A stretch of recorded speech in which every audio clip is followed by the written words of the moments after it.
Welcome to Keep It Colorful. My name is Jessie Robertson, and today I'm going to lead you through an acrylic painting tutorial on how to paint this botanical bunch of mushrooms. We've got all real wild mushrooms that you can see if you're out foraging in the woods. Some are edible, some are poison, and all of them are great fun to paint. This painting is packed with details to really keep you absorbed and expressing your creativity for hours. You can paint along with me live today or come back anytime this week because this class is going to be free all week long for you to enjoy. If you'd like to keep this class forever, you can tip to own a copy to keep for just $5, and I will post a tip to own link below.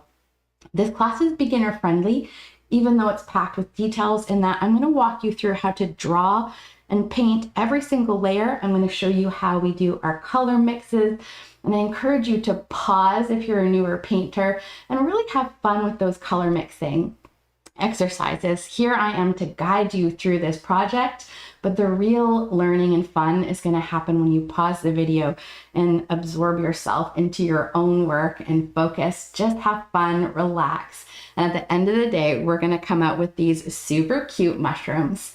So if you're ready, we're going to start with supplies.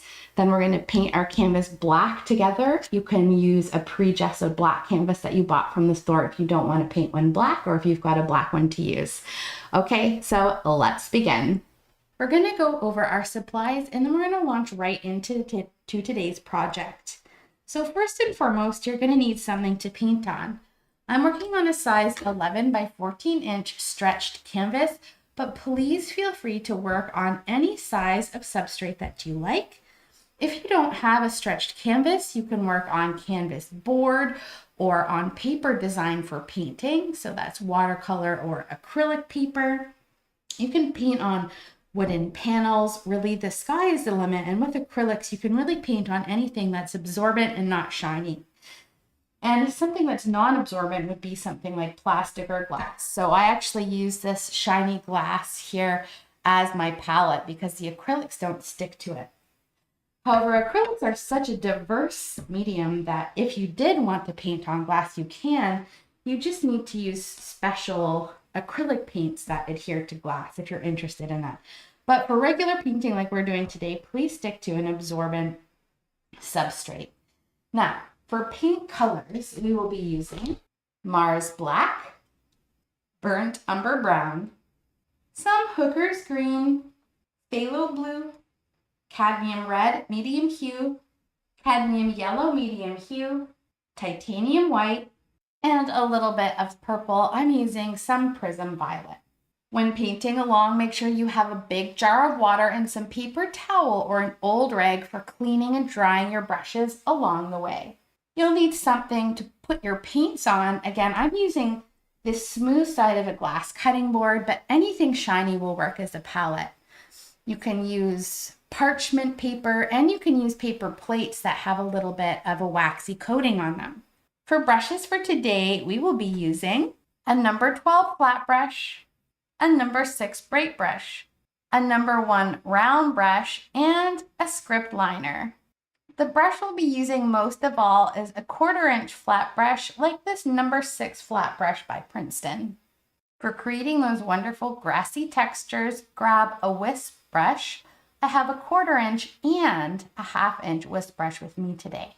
We'll also be using a little mini fan brush. I've got this tiny little 10-0 fan, and look how small it is. It's smaller than my own little thumb. So these guys, again, are great because of that bristle shape and the separation between the bristles for creating grassy textures. We'll be using a little bit of medium today, and the medium we will be using is called Glazing Liquid. This is going to create some really lovely transparent layers for us.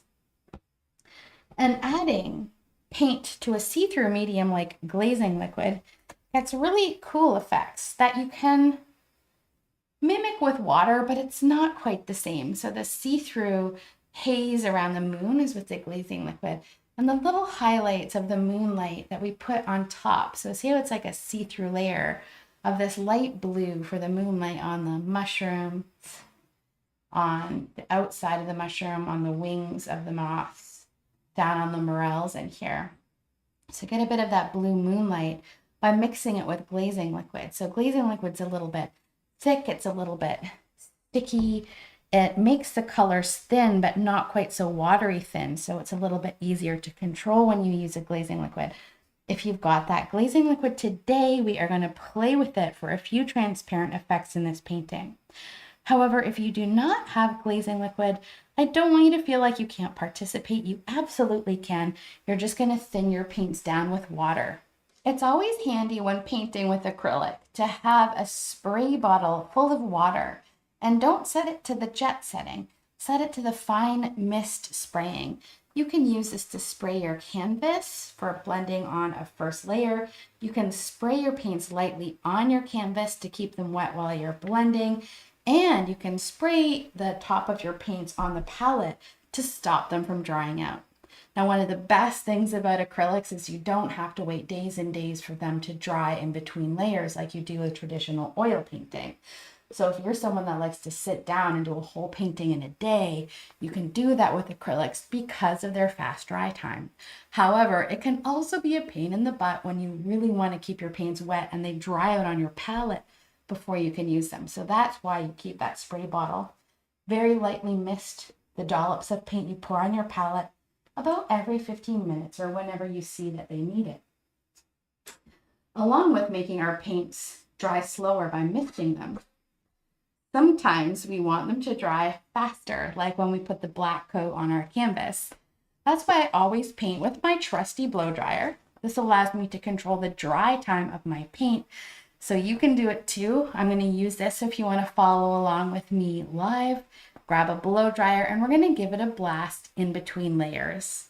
And last but not least, we are going to very roughly sketch our composition onto our black canvas.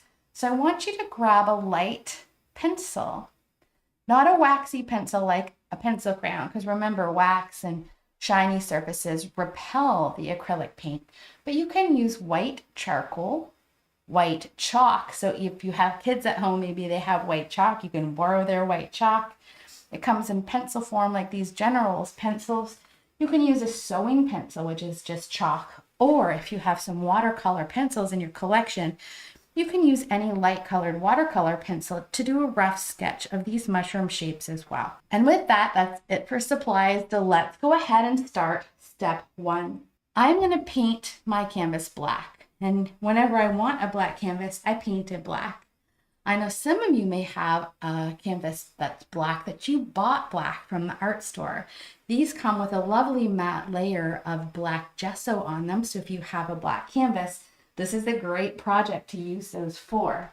I'm going to paint mine black using my favorite black, a nice opaque black called Mars Black. And I'm not going to bother pouring this out on my palette. My canvas is a little bit wet. It had a divot in it, like it had been poked with a finger. And I wanted to tighten my canvas, so I sprayed it with some water. So my canvas is a little bit wet. And that can be nice for blending on a first layer.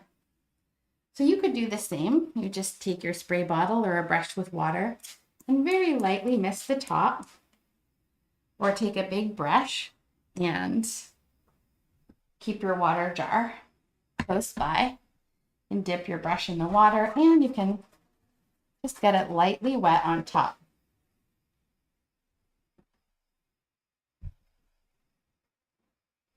I'm going to put a few dollops of paint right on my canvas.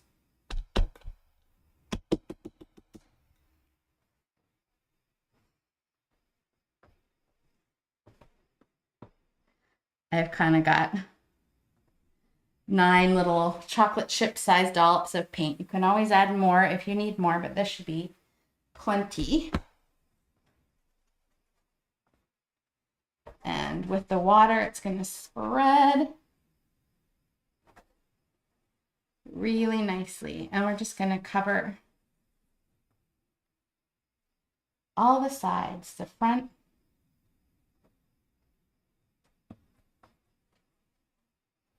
the sides.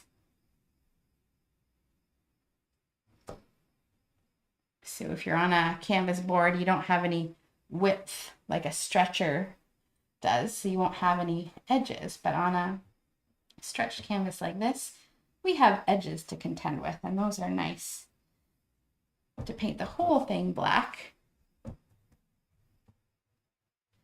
Now the reason I paint edges, and I typically wrap whatever's on the front around the side of the edges, is because when you paint the edges, it can unify a painting.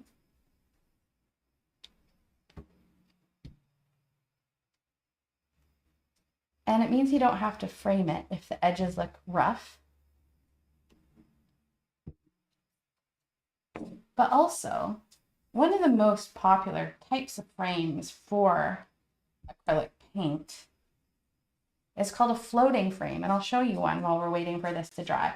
And with a floating frame, there's usually a little gap so you can actually see the edges of the painting, which is why I like to paint it, because they can peek through. For now, I want you to brush out your paint as it's drying. Use a big soft brush, like this number 12 flat brush.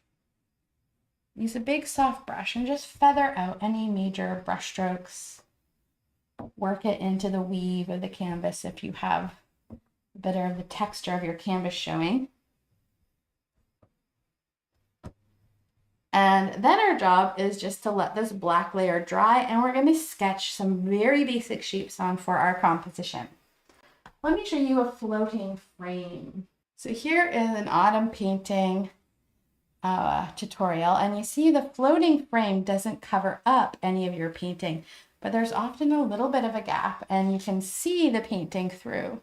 So that's why I like to paint my edges. So if I'm using a floating frame, you cannot see white or any kind of paint that might have snuck around there. You'll see whatever you've painted on the sides pop through.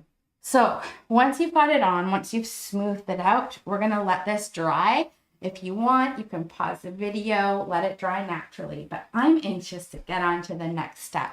So I'm gonna take my blow dryer, I'm gonna turn it on hot, I'm gonna move it all around until this layer is nice and dry. If you're ready, let's go.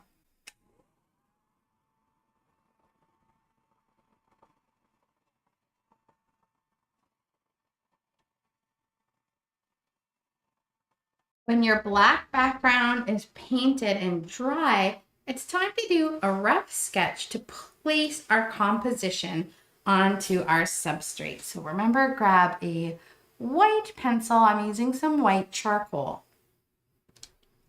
I want you to find a mark that is about a third of the way up your canvas. So if we were to divide this into thirds, that's not a third. There we go. Thirds. So here and here, like this. We're going to put a little mark on the lower third down here. And the little mass of land that we have down here really sits primarily in this lower third. Leave a little bit of space around each edge of your ground. And we're going to think about, while a few little bits come out on each side, primarily we have about the same amount of space. And I'm using a size 11 by 14 inch. So I've got about 1.5 inches of space, black space, kind of framing all around the edge of this painting. So we're almost like working in this oval shape in the middle. Now it's kind of like we're filling in. I'm going to really lightly draw that. Kind of like we're filling in the visual information in a little oval shape. The ground fills mostly this lower third, and you can give it a little bit of a shape. And we might even have it come up a little bit over that lower third like this.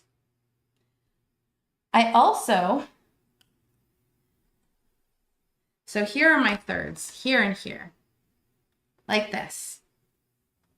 I also want you to find, so here's our upper third. The ground is in the lower third. I also want you to find the center vertically because the moon sits about halfway up this line. So if we find the center vertically and we're working in this little slice of an upper third, our moon is sitting about here. So here's our thirds. This is about halfway right here. So if I were to draw a little line down in this upper third, that moon is really sitting at that halfway point up this line. So you can draw a really light circle, and when we put the haze on the moon, you'll see that haze kind of sits in this little oval shape that we have, this invisible oval shape filled in with our composition. So this is like the little moon, and then we're going to have a bit of a haze around that moon. We have our two big mushrooms on each side of our canvas, really coming up, creating that little bit of a border, that little bit of an edge. So we're going to have this big mushroom. And if we look at where the cap sits, again, if we kind of picture this as blocked out in thirds, like these brushes will represent the thirds. And we do have these rough kind of thirds mapped out on our own painting. You can see that mushroom cap really sits in the upper third of our painting. Maybe the bottom dips below a little bit like this. Okay. So you're going to draw a little mushroom cap, and then I want you to sketch across a soft line. So we almost have like a little oval shape on the bottom of the mushroom. And we're going to have the stem come down and out of the center.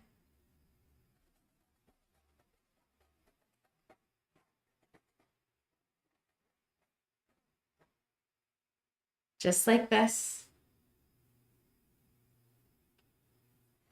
And then the mushroom on the other side really also sits above this line, above this third.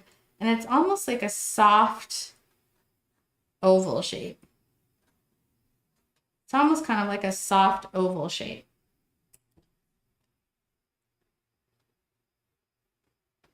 As mushrooms get older, they kind of turn up like this. Or like a jelly bean shape. This is the center of the mushroom.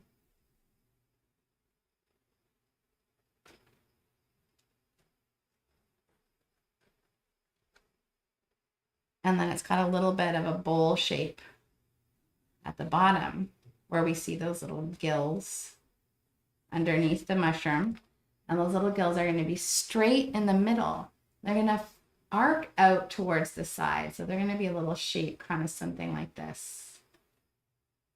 And then we're going to have the stem of this mushroom also coming down towards the ground.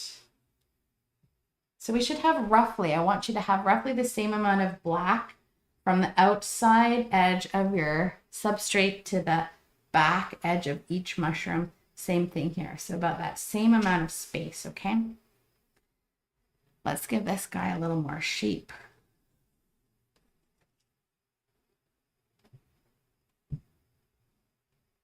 Do a little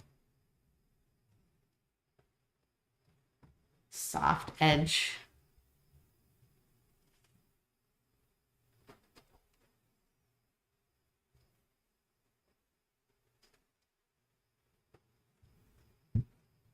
Okay.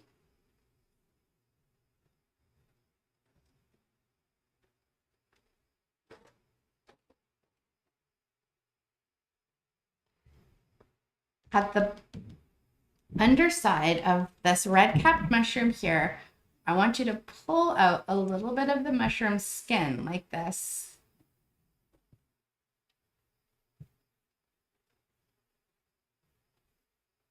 Now we are going to pull on another little Amanita muscaria mushroom right next to this one. And I'm going to put a brush right down the center of the painting so that you can see the placement of this little guy. So we've got a little bit of an asymmetrical composition here. We have an Amanita muscaria mushroom and 3 little wine caps filling this section of the composition. And over here are morels and a little moth. So that central division is important. And then we have different elements, different wild mushrooms populating each of these sections of the painting here. So let's pull on another little red cap mushroom. It sits below that 3rd line. So it's going to fill in a little space here. I want enough room for a little snail to be sitting kind of right in between these 2 mushrooms. So if we imagine our snail here, then we'll put our 2nd little red cap somewhere. We have our little stem coming out, here. We can put our little cap over here.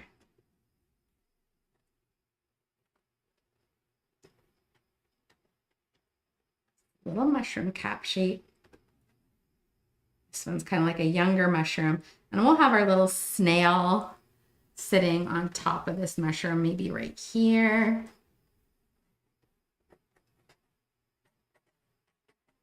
The little stem coming down, and then pull that little bit. I believe this part of the mushroom is called a veil.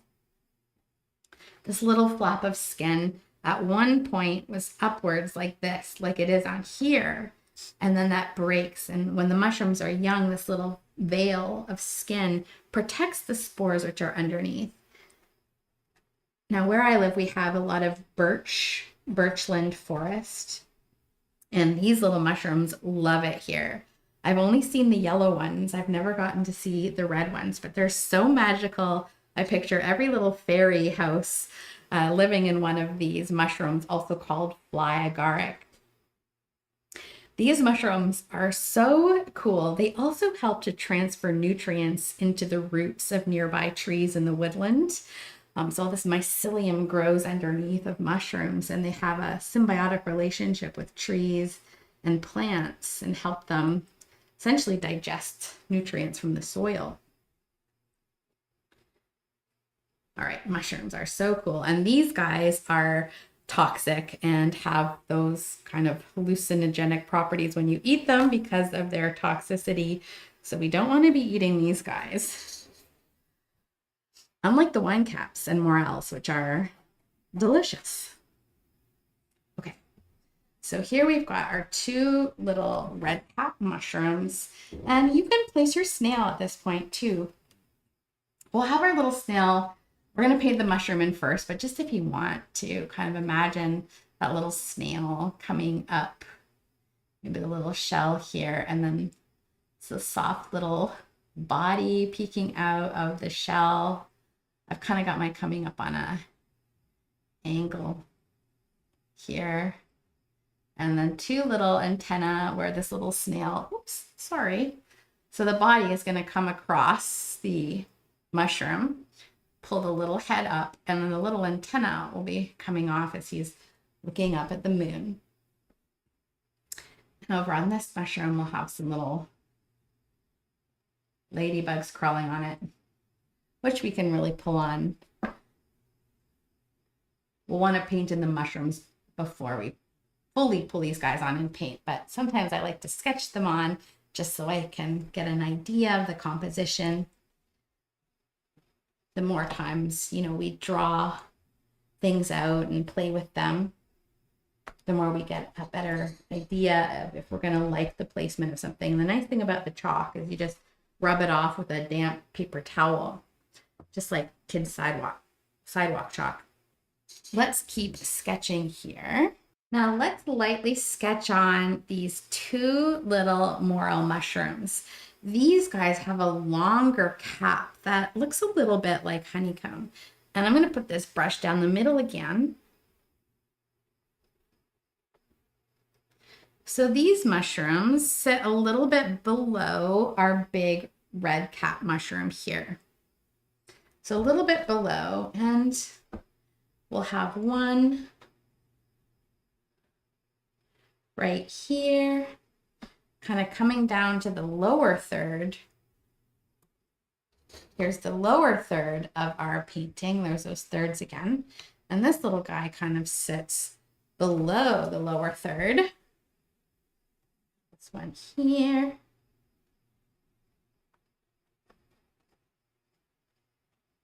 A longer cap than these ones. And let's do two of these. And this one, I'm going to start it up a little bit higher, and it's going to be a bit longer. And the bottom of it might cover up some of this little guy here. It can give a little wonkiness to the shape of the cap on this one.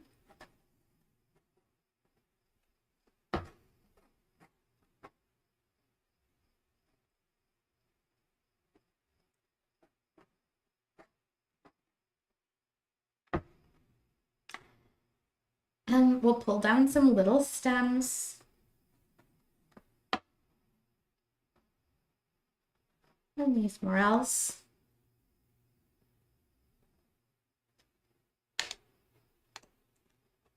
And that's all we're going to do for these for now. Now these guys are an edible mushroom. And they're a very rare and expensive mushroom. You can find them in the wild. If you live in places like Michigan, you'll find tons of catches of these mushrooms in the wild. They're notoriously difficult to grow, and I actually tried to start some spores of these guys, but they're a little bit unpredictable. So if you get your hands on some of these or get to try them, they have a delicious kind of nutty flavor. We're going to populate around the base of this mushroom here with 3 little wine caps. I love wine caps because they're easy to grow, and you can grow them in full sun. So if you have a garden, and even your garden plants will benefit from the root system, the mycelium of the mushroom, which grows underground. It will help make the nutrients in the soil more bioavailable to your plants. So I got some wine caps to start in my garden beds. So let's pull. We're going to have a big flush of our oyster mushrooms right on the edge. So sometimes I'll just draw the outline of a shape as a placement for an element I want to have in a painting. So kind of sticking within that ovular, is that a word? Oval composition here. Don't want to be inventing words today. These oyster mushrooms will come up just a little bit past this lower third, say, and a little flush of them like this. And then we'll stick in some wine caps too.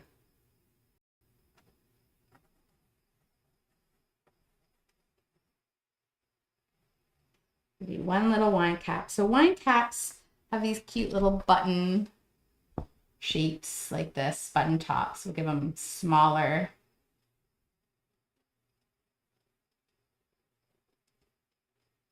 mushrooms in general, little stems, little caps. Another one in the background here. So really packing in these cuties. We're going to have a little moth sitting on this morel mushroom right here. Right here. So we're going to sketch that guy in too. A little body on the moth, a little head, some little antenna, and then we're seeing the side of this moth like this. So we'll maybe see that lower wing and the upper wing, a little something like this.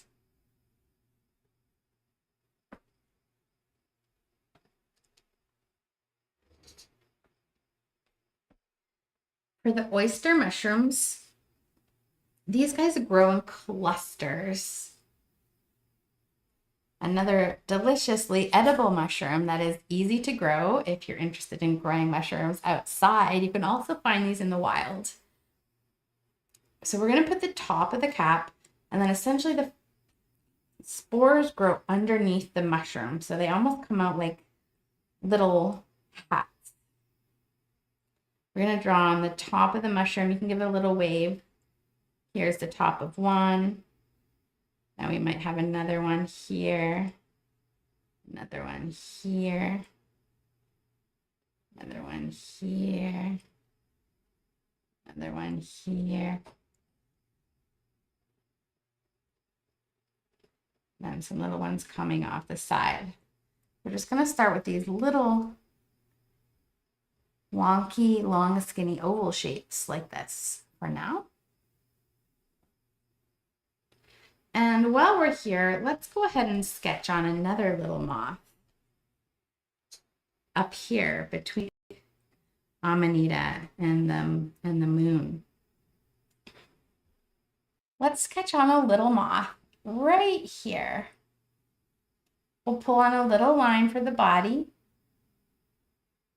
and some little antenna. The upper wings are going to come out about halfway down the little body. They'll angle up under the head, and then they're going to come in on each side like this.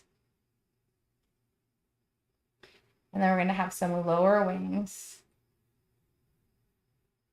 come out and down.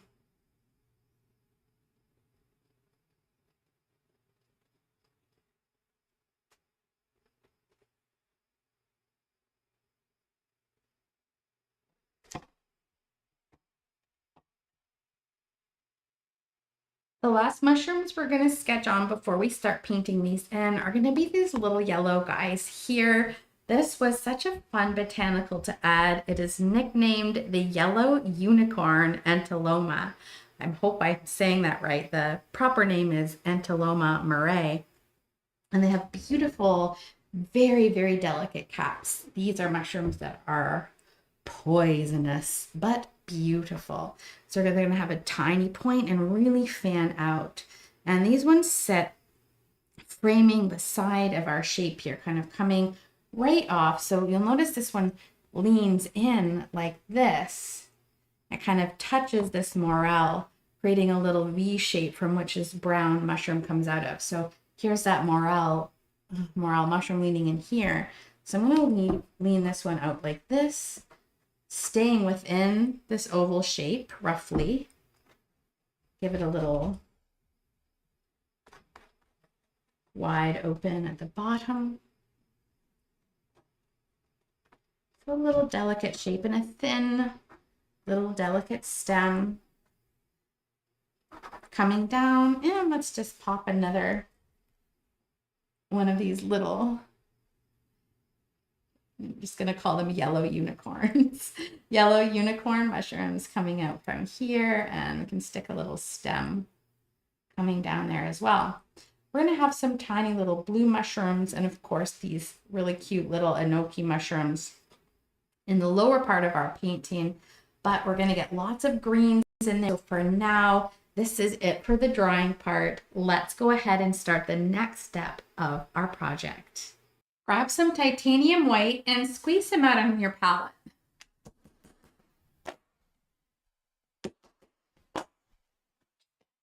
Now we're going to grab a little round brush, like a 0 round, like this. And we're going to drip some water into some of our white. We're going to be going around the edges of our mushrooms. This will create a nice crisp edge that will help block out the black of the background as we fill these in with color. And since we're going to be working some of the background elements, this massive ground here over top of our mushrooms, this white's going to act as a placeholder as well. I'm going to show you the effect of glazing color over some of these whites that we put in the underpainting layer here. So if you see this really bright rim of red around the edge at the top of this cap, and this area here, this is where I put white under the mushroom. Same with some of the edging along these mushrooms here. and even the outside of the morels. So this is going to create a nice bit of blocking out of the black in the background layer, also called the underpainting layer. So you're going to want one of your little round brushes, something like this. And the water in the paint is going to help it flow around these really curved shapes. So this doesn't have to be perfect. And you'll want to keep adding water to your paint as it evaporates out.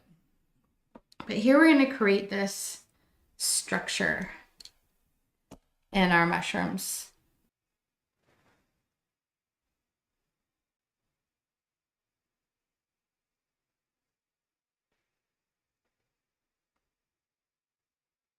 I'm painting in this bit of a wavy shape on the lower edge of this mushroom here. Put a little light in the opening in the center. A little bit of this white.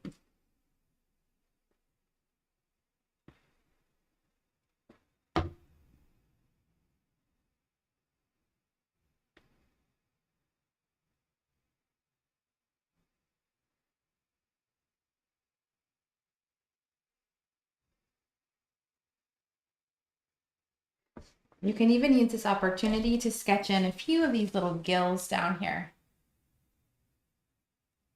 And this is where the spores are created in the mushroom body. I want you to put a straight line in the center, and then we're going to kind of fan out.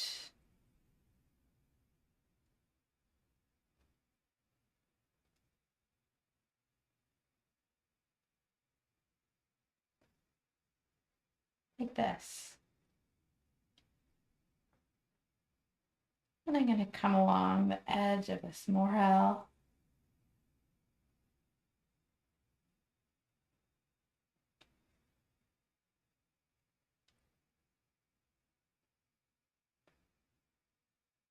You want to bring one of them in front.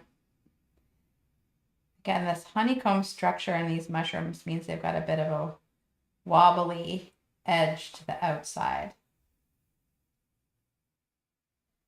Come down the edges of the mushrooms.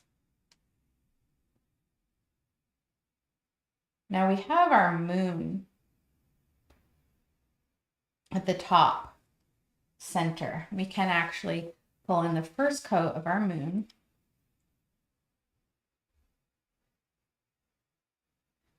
Putting that moon right in the center.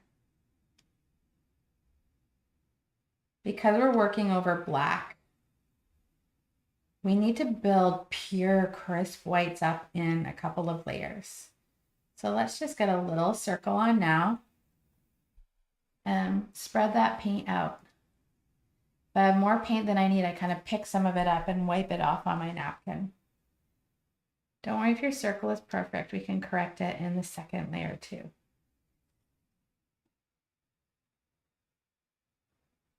So the moon is here. So the moon is going to be shining out, and think about light coming out equally in all directions. So like a plus sign through the moon, it's going to come out and then angle up and out. So it's shining out here. So the tops of any shapes that are up, like this edge here, is going to catch light.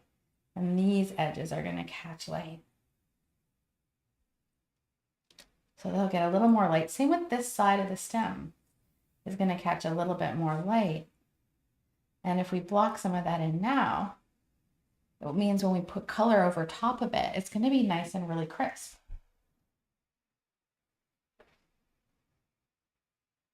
I'm going to come along the outside edge of this little mushroom here. And I'm going to give it a bit of a dotted or wrinkled edge.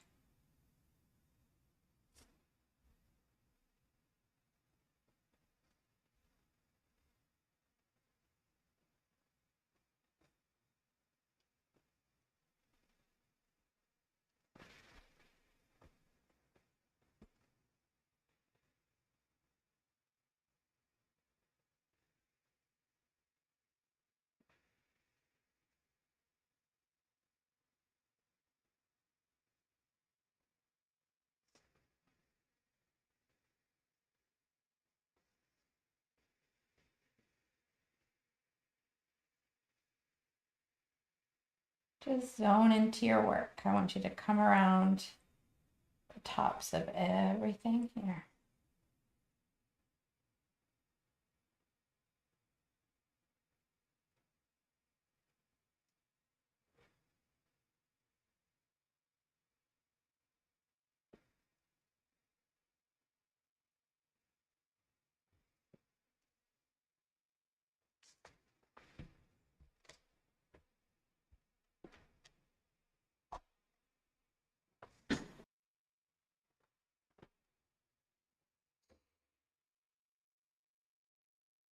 Now I'm going to pretend like my snail isn't there for just a little bit.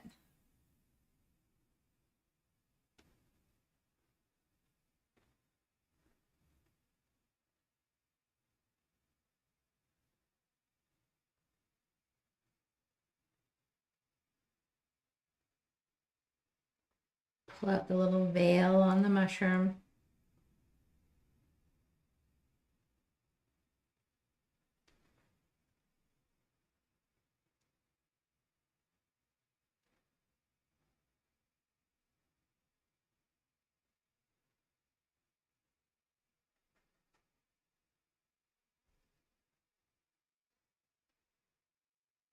Just going to fill in the tops of these oyster mushrooms with some white too.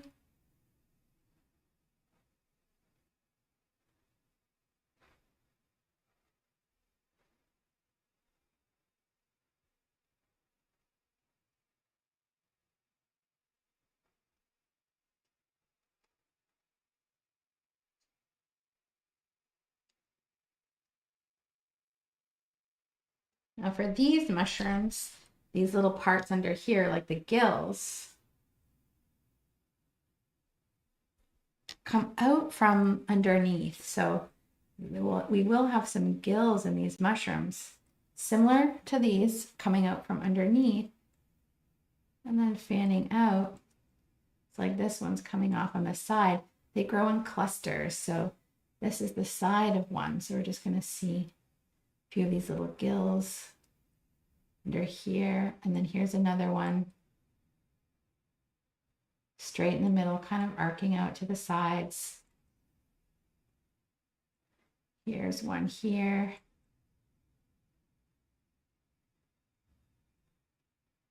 Here's one here. Really seeing the side of it.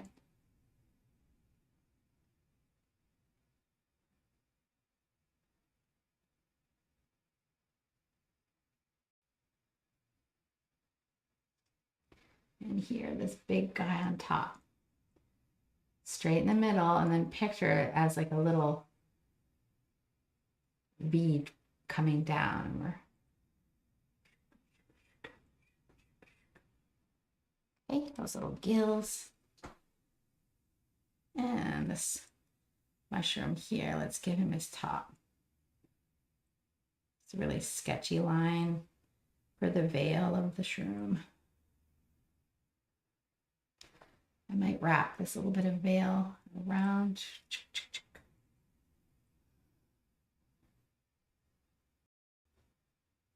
And let's add the top of this mushroom.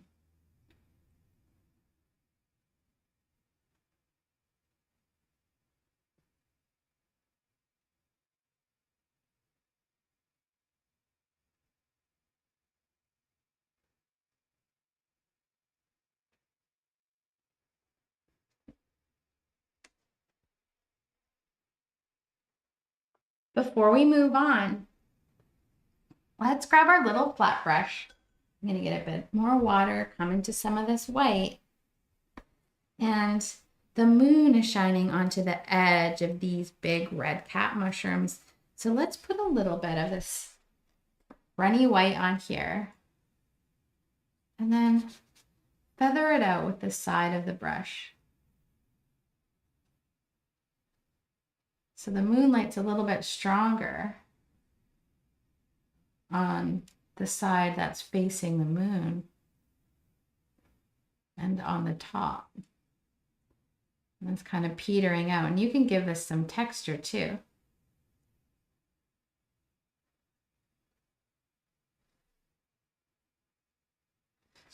Same with the mushroom that the little snail is on.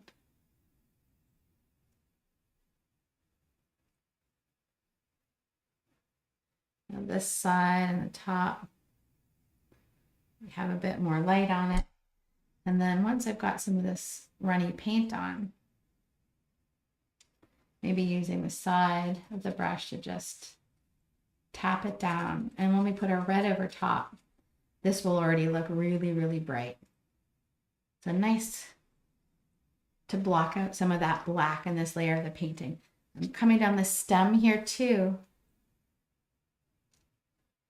And you can do some little linear texture up the stem. Get that stringy mushroom texture.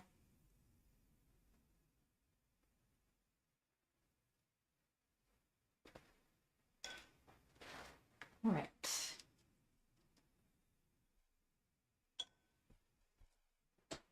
We can do a little bit of the same into these mushrooms. A little bit whiter on the side the moon is going to hit, even creating a little texture in the underpainting. And these little wine caps, a little lighter at the very top of the cap.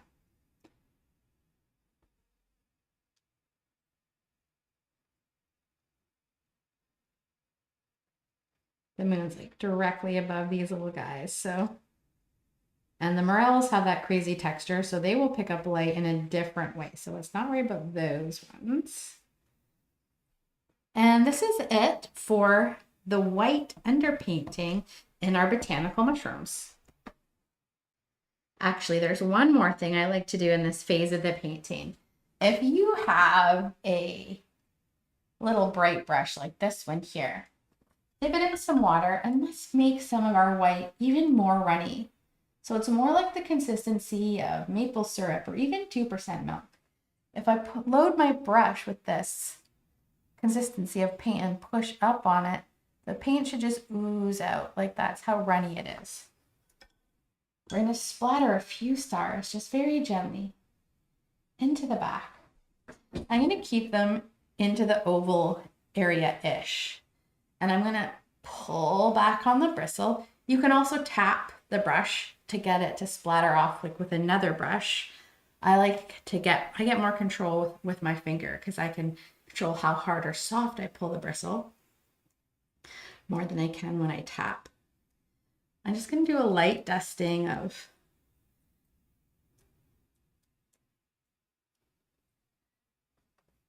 maybe these are little stars or even little fireflies. Now we're going to let this part of the painting dry as we come into painting the greens and brown earth tones in the land. Squeeze out some of your burnt umber brown. And really at this point, we're squeezing out little bits of all of our colors, some of our green, some yellow, I like to do 2 little dollops of yellow, one to mix with the greens and browns and one to mix with some red. Squeeze out a tiny little bit of your purple, a tiny little bit of your blue, the tiniest smidgen of blue. We don't need very much.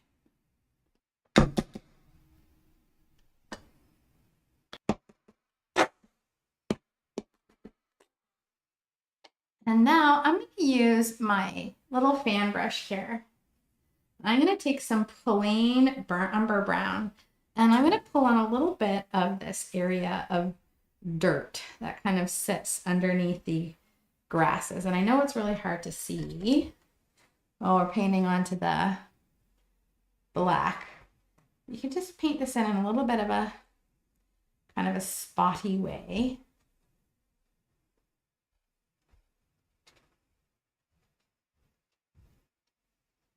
Roughly staying in that oval shape.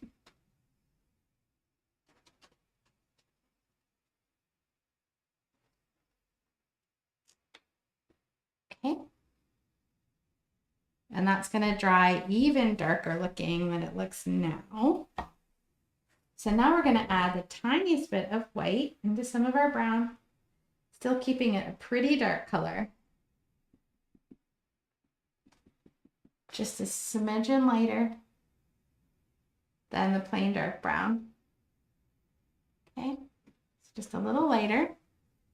And I want you to pull a little bit of this black on, light brown over the black, over the dark brown. Just a little paint on your brush. And that's really important. I've got a little bit on and I'm going to move it around in an inconsistent way. So you kind of get the texture of dirt.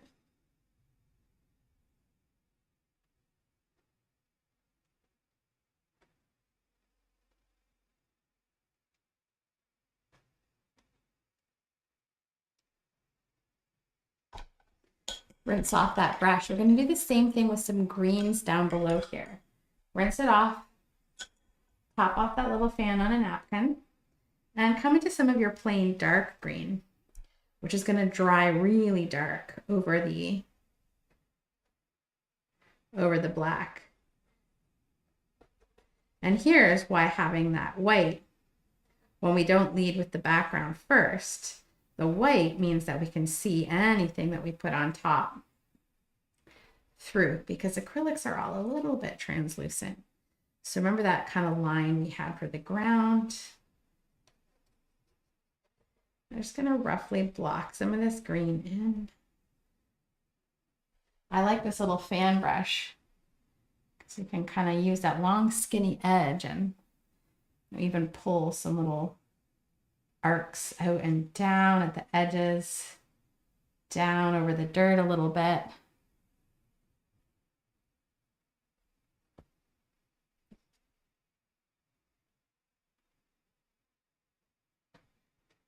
Sticking out at the sides. Again, trying to keep that equal amount of space on each side. So the green looks bright-ish when it's wet. And just don't forget, as that dries, it's going to start to look darker and darker, which is why we're going to add a little bit of white to some green and a little yellow. I'm going to take some green and some yellow, mix them together.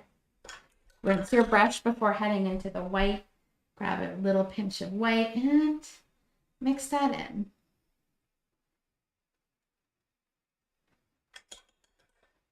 Rinse your brush again. I actually like to go in with my script liner for a few of these longer grasses in behind. Dip your script liner in water and let's make some of this lighter green really runny. To use a brush like a script liner, we need to have really fluid paint because of the length of this bristle. It's gonna soak up the paint. If the paint's thick, it's just gonna sit on top. So it really needs to absorb the paint to hold it so it can travel for a long way. To make it the consistency of maple syrup again.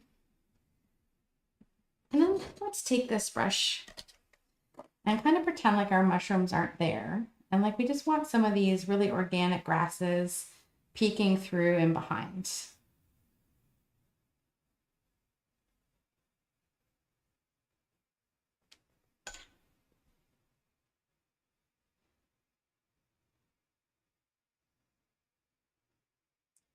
Maybe even pulling a few out at the sides.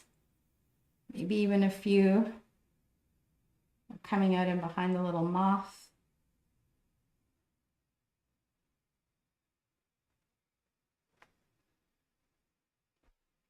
Or coming out beside these little mushrooms here. Coming over the edge of the dirt a little bit.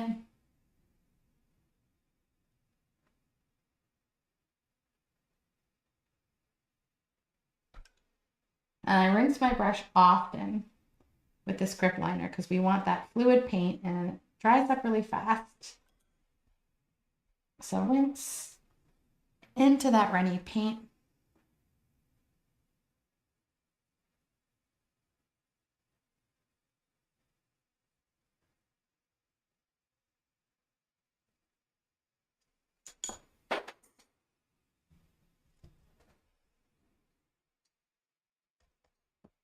Now I want you to take that script liner into your lighter green color.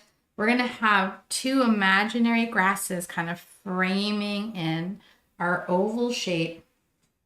So I'm going to come up and, you know, that oval shape is kind of like this. So I want one grass kind of coming here, maybe one here approximately. So I'm going to come up and we'll have one leading off there. And we'll have one leading off over here. Maybe another one poking out back here.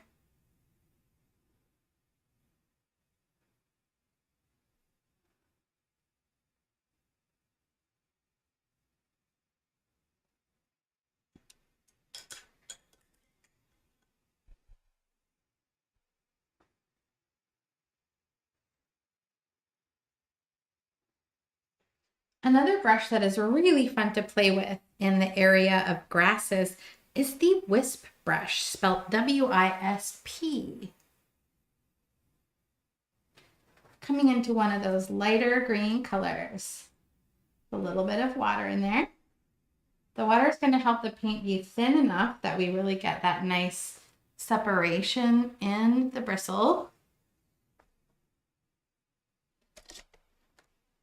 So here we can do a little tap tap under and between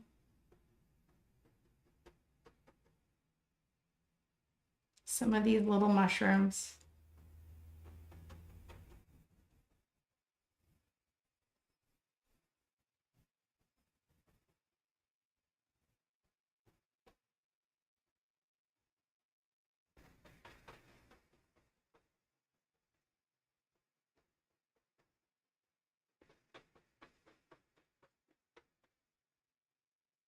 Just tapping using the pronged tip of this brush. And the nice thing about the Wisp brush is it does get these really lovely kind of tapping motions. But we can also come in here and we can pull down to get that wispy look. And I'll show you two ways that you can use this brush. One, you can use it the full fat way like this and get these really awesome marks pulling like this. You can also just hold it up on its edge like this and get some really cool smaller marks as well, okay?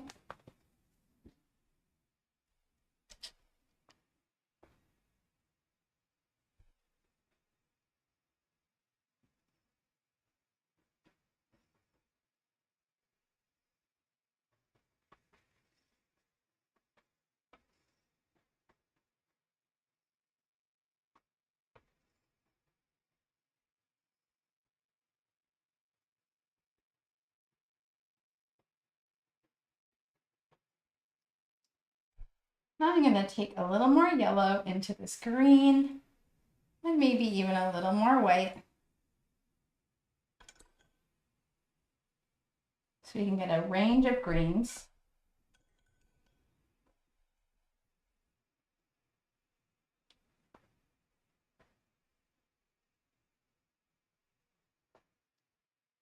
Maybe just do a few taps with this lighter green.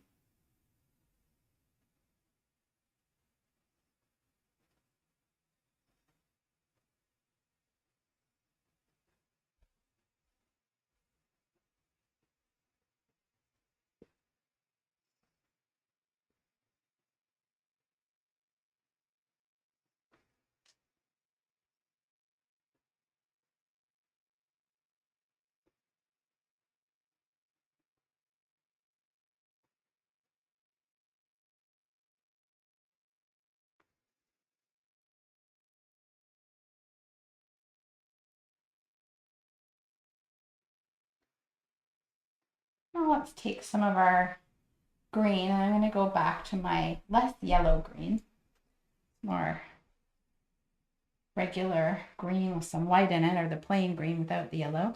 I'm going to tap at the tip of these little grasses with this brush.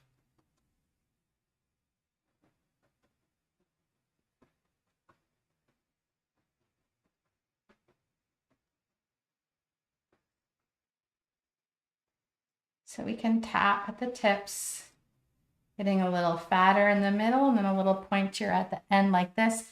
You could even pull out some little seeds. I'm going to put another one just above the moth right here. And another one coming out at the side, kind of mimicking this little mushroom, maybe two. Okay, so now I feel like we have the equal amount of black on each side, especially with adding these little grasses where we've got these yellow unicorn mushrooms. Perfect. Now we have a nice green base to work with. Let's start filling in our mushrooms. The reason I always have my spray bottle set on that fine mist setting is I use it to keep my paints from drying out on the palette. So I'm going to take this and I'm going to very lightly mist the top of my colors. We're going to paint in the stems of our mushrooms. So let's make a variety of brown colors and a variety of values as well. So we'll have a more warm brown, a more cool brown, and then a range from really dark browns to medium browns to light browns. And that's really how we're going to build up these three-dimensional shapes. So let's take some burnt umber brown. We have some plain dark brown for our darkest brown. Now let's take some white into our burnt umber brown, making ourselves a lighter brown. And then an even lighter brown yet. And let's make nice amounts of these colors. So the plain dark brown, and then a brown with a little bit of white, and then a brown with a lot of white.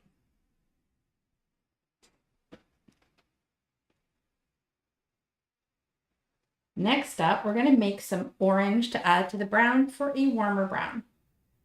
Take some yellow, add in some of your prism violet. There's a nice warm brown color on its own. So mostly yellow, large bit of yellow, just the tip into the prism violet. And that's how you're going to get this sepia brown. Once again, that recipe is to start with a big mass of yellow, add just a little bit of the prism violet. This won't work if you use dioxazine purple. It's going to be too cool of a purple. This is a really warm purple. All purples are red and blue, so the prism violet is more red, which is why the red in this purple is creating this orangey brown. Dioxazine purple is way more blue, and the blue would turn this more into an ashy gray color.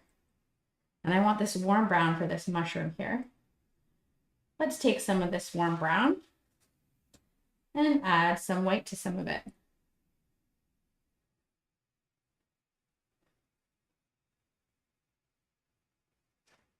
Excellent. Now let's take a little bit of this light brown up here and add a little bit of yellow to this too. To half of it. We'll keep half of it, just the burnt umber with the white and then some of it. So here we have kind of like a cool creamy color. Here we have some warm colors, a nice variety for filling in these mushroom stalks. We're going to take our darker brown, like our burnt umber brown. In fact, for really cool shadows, adding a bit of purple or blue to the shadow is a really great way to capture shadow. So I'm actually take some of this plain dark brown and add a little purple to it for a nice shadowy color. You can actually use this plain dark brown with a little purple in it to fill in the base of our morels.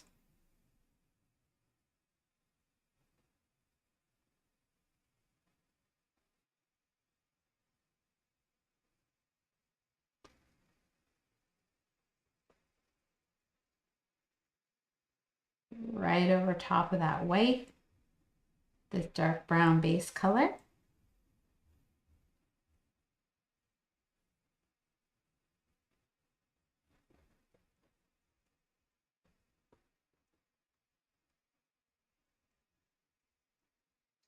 And let's take a little bit of dark brown into the right side of the stem. The moon, because they're on this side, the moon's going to illuminate the inside of these stems just a little bit more. The stems are going to have 3 colors, a dark brown, a medium, and a light brown. So I'm going to snuggle in here for a minute. There's the dark brown. I'm going to use these cooler browns instead of these really warm browns. And then a medium brown. And tap off your brush. That is more than enough paint for blending in such a small area. So tap it on a napkin. And then let's pull this color towards the highlight side and then just soften down into that shadow side. So blend them together here.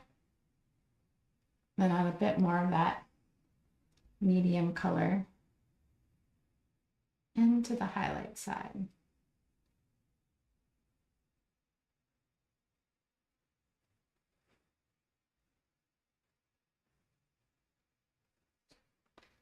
Great.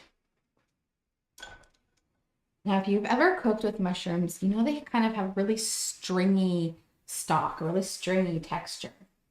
So a great brush we can use is a little 1/4 inch whisk brush. If I were to come back into some of this dark color, just a little bit on the tip, and use that to kind of pull over the shadow to blend it over and leave some of that streaky texture. That's a really great way to kind of capture the texture in the stalk of the mushroom. And we'll pull on this honeycomb later on. For now, let's keep going with our stems. I'm going to use some of these colors here. This medium color, I'm going to pull on the shadowy side of this big red mushroom.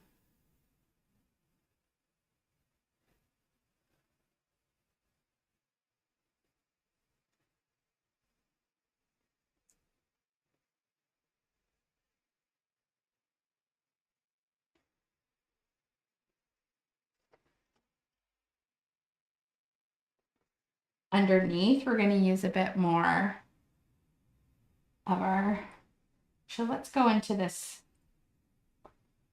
I want an in-between the pure darkest color and this medium color. So a little somewhere in between for under here.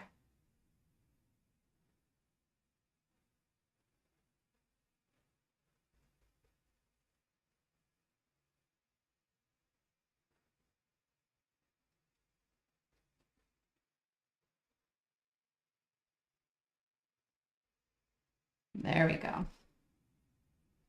Let's take some of this lighter mushroom color.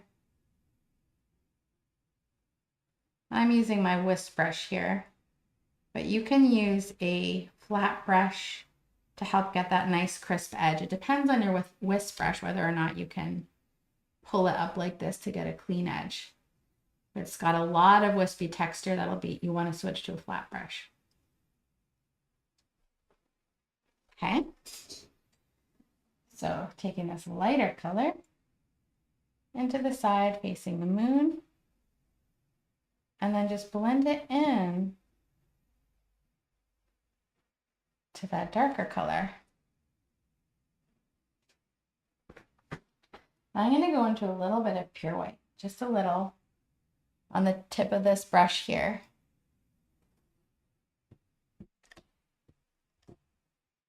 And that means we've still got this big guy flanking the right side to do.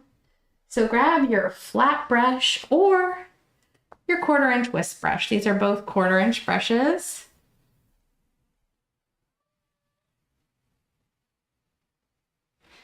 And into this warm color, just remember as you're adding the warm color, we will need to make it more opaque by adding some of the colors that have titanium white in them.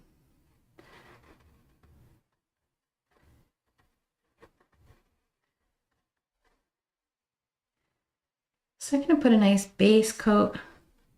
And the nice thing is we'll see all those whites shining through, already getting some of the texture and the mushroom gills in the underside before we even do any line painting. It's just in there from the underpainting. So when we go over that white, got that beautiful highlight.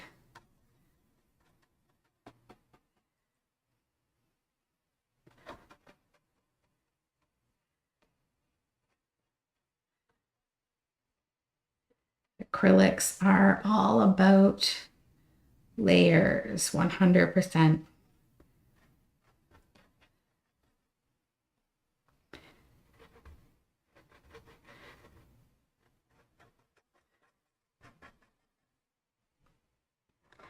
Starting with the base coat and then getting into shadows and details once we start to get the solidity in the form. I'm going to come into some of this lighter color, or maybe even make a medium golden brown here. Putting some of this medium color on the side of the stem facing the moon, brushing it up. Leave the underside for now. We want that to be a bit darker so that these white lines show up. Come into our medium color and fill in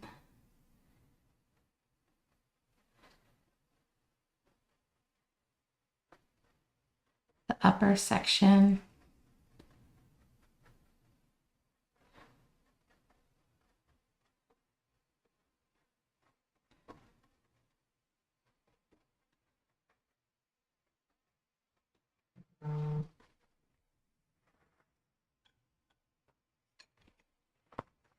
I'm going to take some of this dark brown into the center of this mushroom.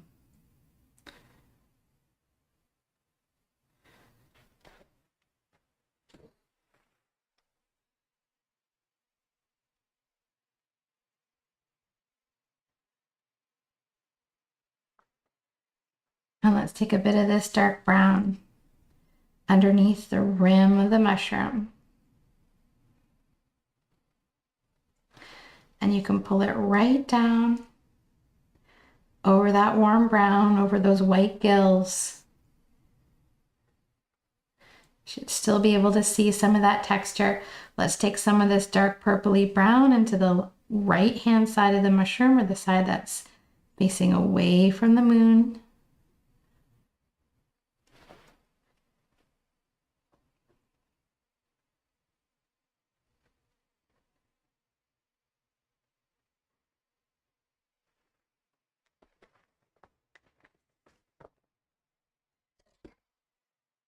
And now I'm going to take some of this light brown right into that highlight side and lightly feather it in. We want to work on getting a little blend in this area, kind of like a little ombre. And we want to get all the paint onto the canvas and then use our brush to just feather it together.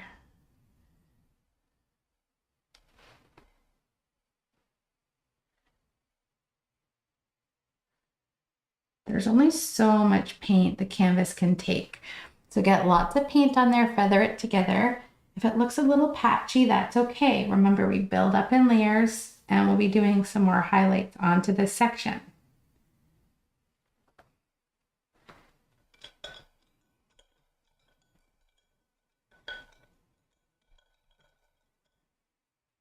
If you ever pull some paint where you don't want it, like I just did, see that white line kind of coming out towards the morel, just take a clean damp brush and you can push the paint back to where you want it to go.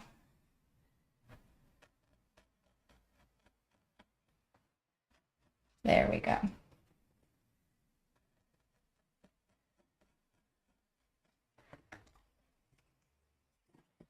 I'm going to take a little bit of this lighter color into the tops of the mushroom where the light's going to be hitting it most. So right at the tip here and the tip here. And I want you to think about the shape of this little mushroom here. Now it's kind of all coming down in towards the center on this side.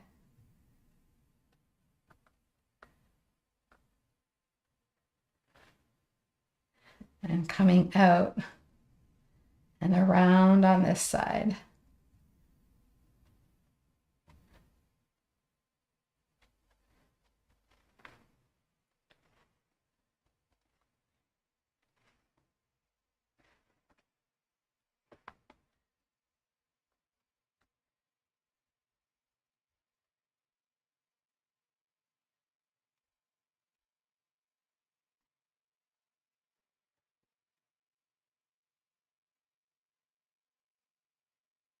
I got a little too light, so I added a bit more of the medium color in there.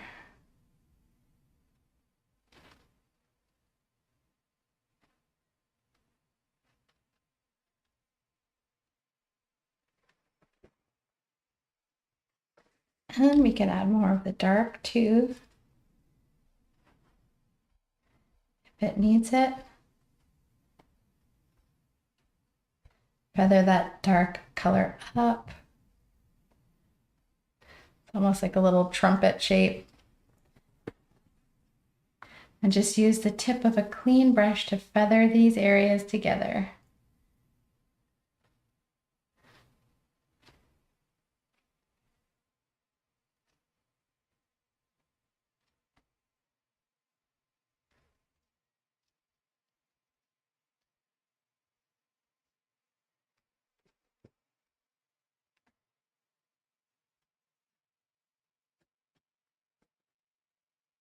Let's come into some really light of warm brown.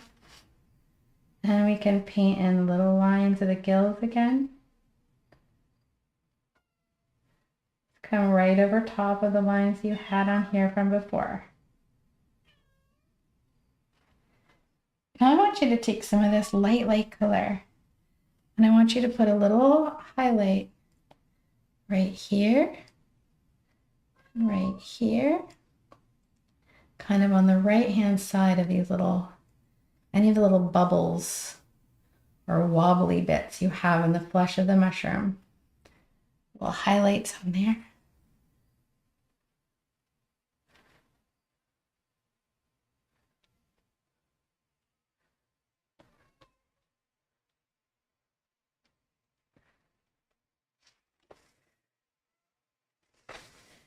And I like having some of this warm color in these little wine caps into the stems.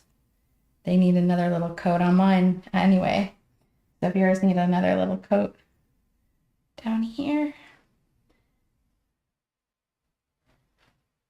There we go. There's one more area of the brown stem, which is going to be into the base of the oyster mushrooms. We're going to use one of our darker colors, and just as in the other mushrooms, a lighter color into the gill area of our shrooms. I may do a mix, kind of a medium value, add a bit of light to it, kind of our own custom brown, and pull a nice thin coat.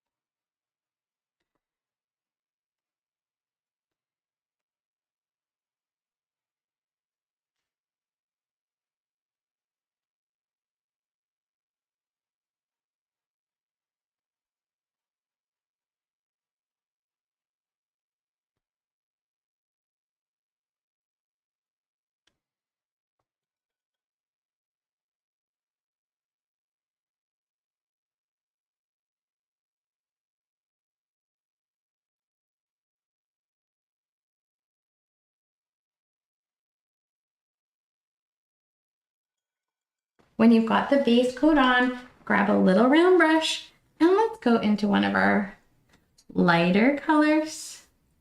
Just a little paint on that brush. You can tap off extra paint. We're going to pull the little gills under here. So remember, we're kind of coming up towards our cap area.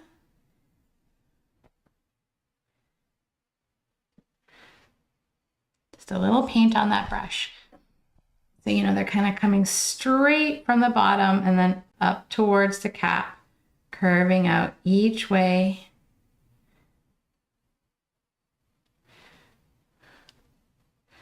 So then we have this little mushroom cap here.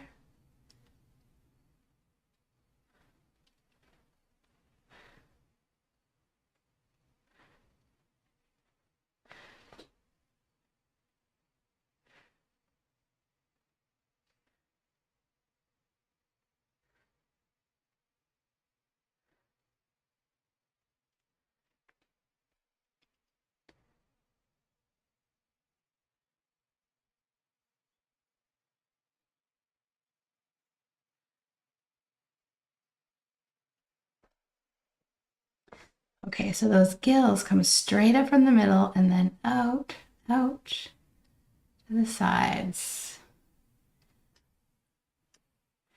And I don't care which of your browns you use, you can make a stylistic choice. I just want it to be lighter than the background color.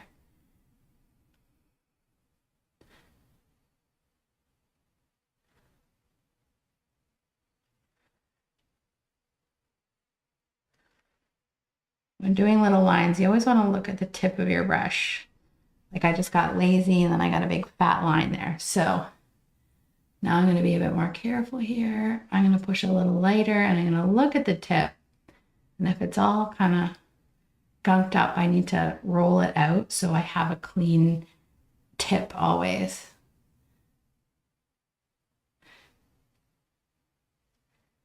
Details call for our attention to the tip of the brush for sure.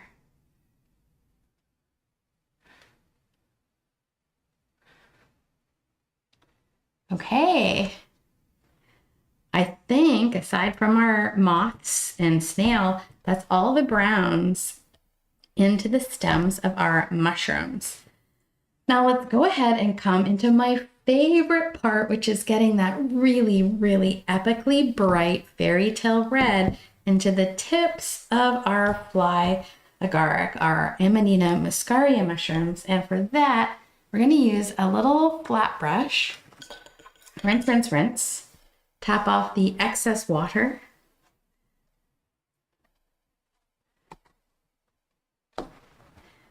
Come into some of your cadmium red, medium hue, and put a coat right over top of the whites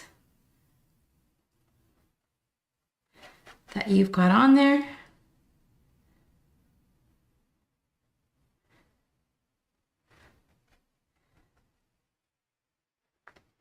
Gonna get yellow in here, red in here, and blue in here for a really gorgeous color scheme.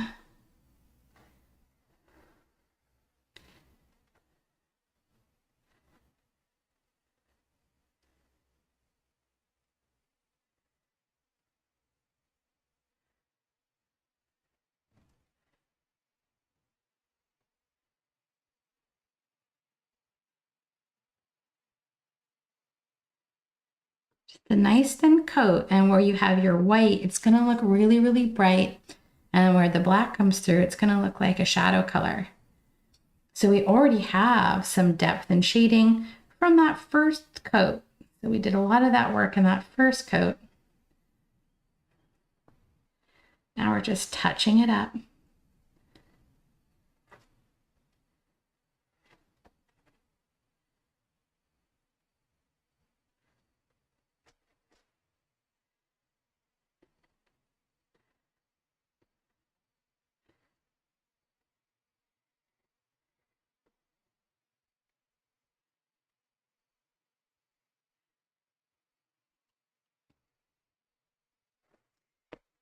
Now for a highlight in this, I want to take some white and some red make a kind of dark pink color, and then add a big dollop of yellow. So we're essentially making a cadmium red light color, a light, vibrant, orangish red. And we can put a little bit of that into the highlight side.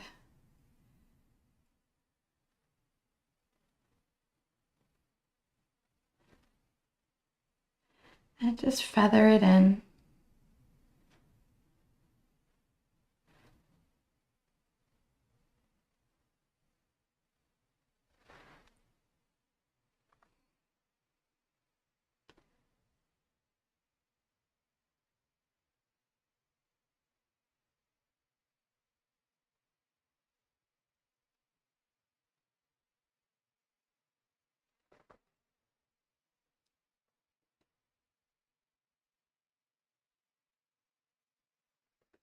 To the plain red on the shadow side that's farthest from the moon, and that lighter orangey red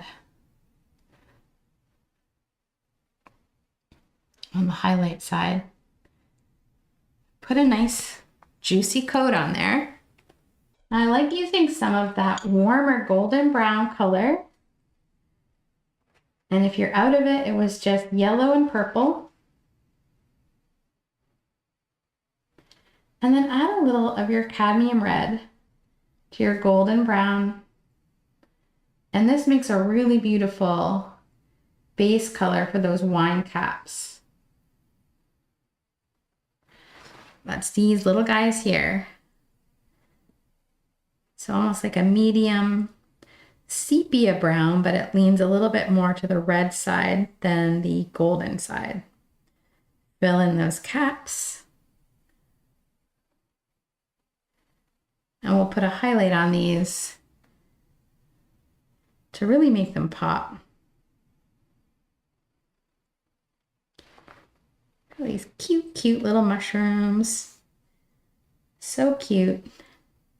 So amazingly functional in the forest.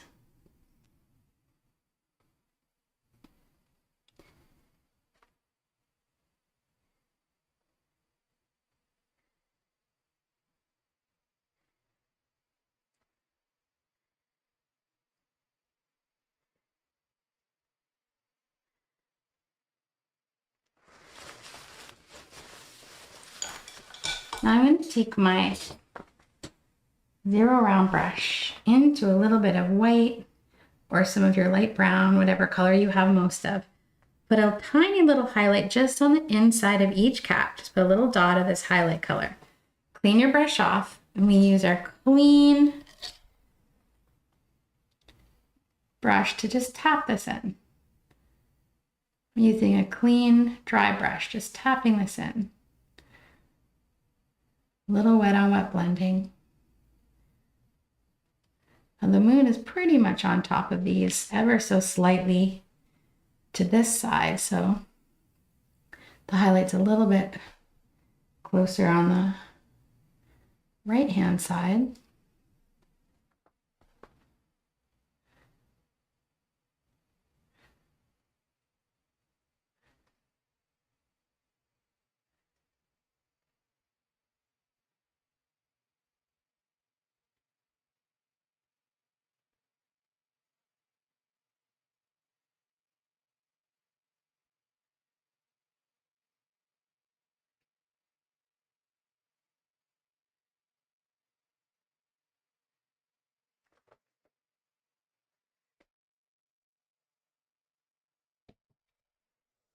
You're doing great. Let's get some of the yellow into this mushroom here. I'm going to pull a little bit of the plain yellow into the tip of this mushroom.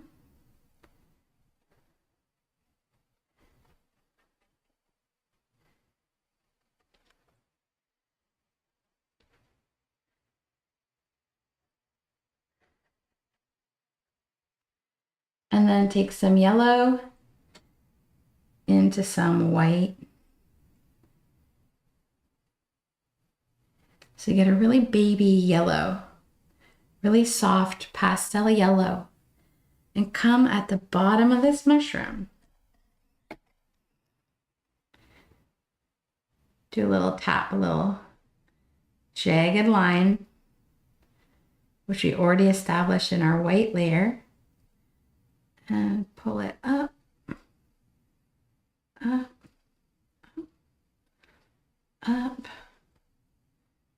These have just the most delicate little tops with this texture, these little accordion folds in it.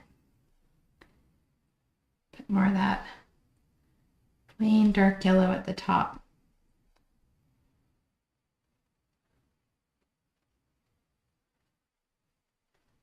Fill it in.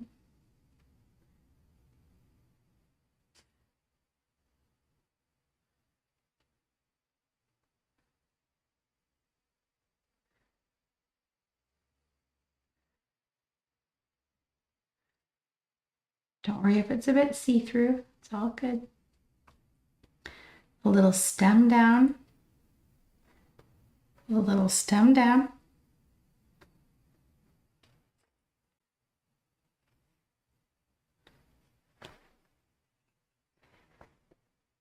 And get a little white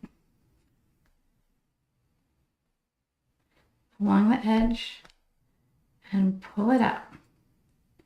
Leave a few gaps in between to help create the texture of the skin of this mushroom's top.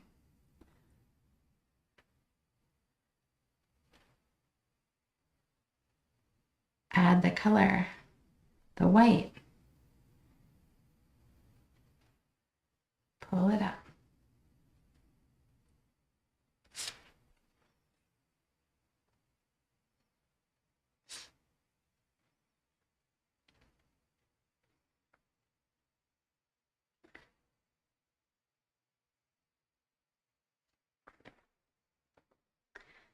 I'm going to put a little white highlight in this mushroom too.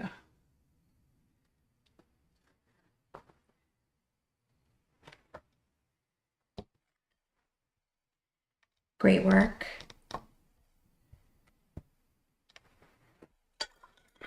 Let's get the base coat of color into these little blue mushrooms too.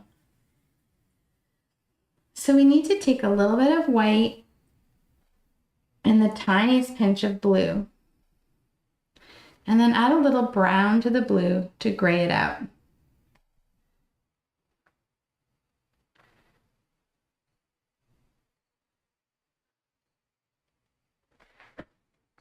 This is going to be the base color for the top of our blue oyster mushrooms.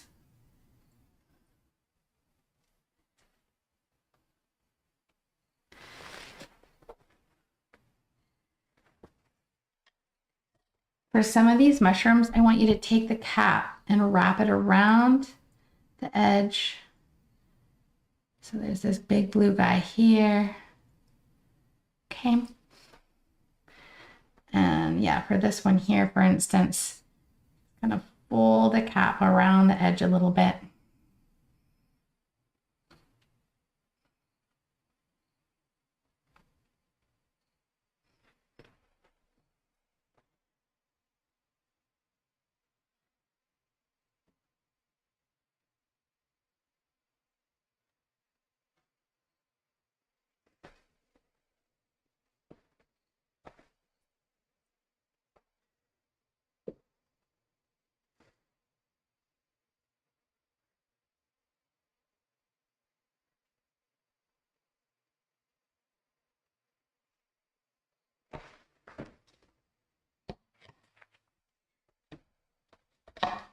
Now that we've got our green base, we do have two more little sets of mushrooms. We've got these cute little blue ones kind of growing out of the side of our landmass here. So for these little guys, these little blue guys, I've got 3 of them down here kind of growing right out of the side.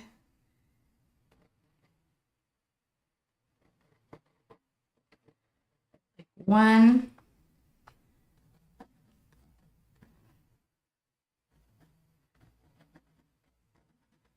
2,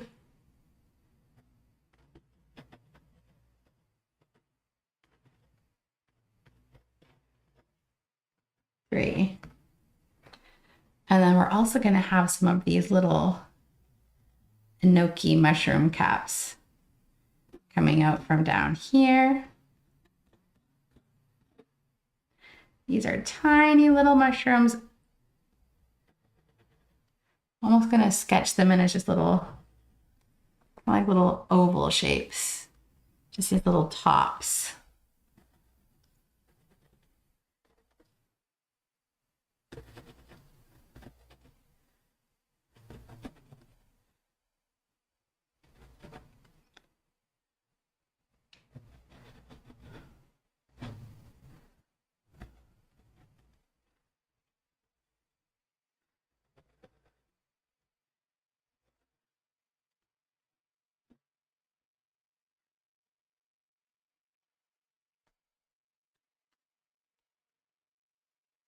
Once you have these 2 little mushrooms placed, I want to take some of my phthalo blue and mix it into some of this white color.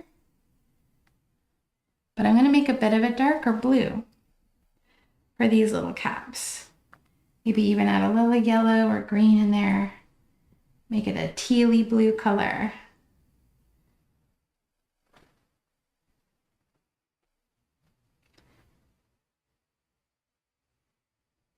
And we're going to do these similar to how we did our blue mushrooms, or yellow mushrooms, I should say.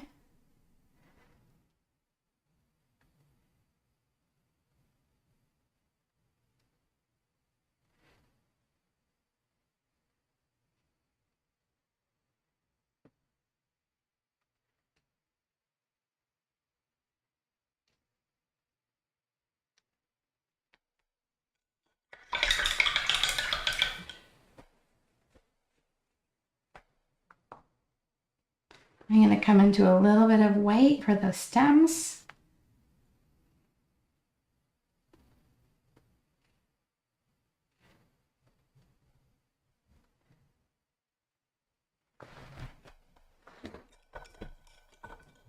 And we'll use a little white on these mushrooms too.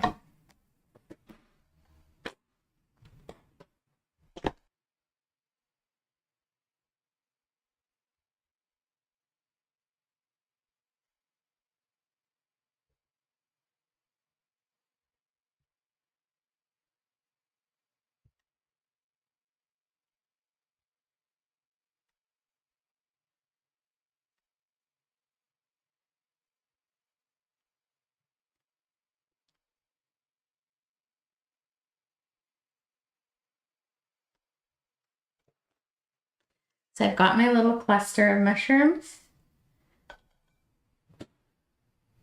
I'm going to take a really, really light brown. I'm going to add a little blue, a really pale blue, like that pale blue into this very pale brown for the stems. Use a little zero round brush or script liner. And here we're going to pull little tiny stems. Again, look at the tip of that brush. These grow in a dense little cluster.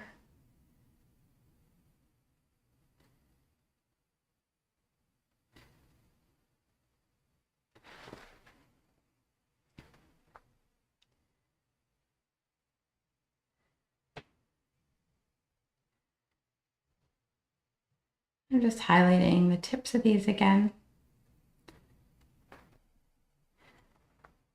And while I'm here, I'm going to do a little highlight on the tip of these little wine caps.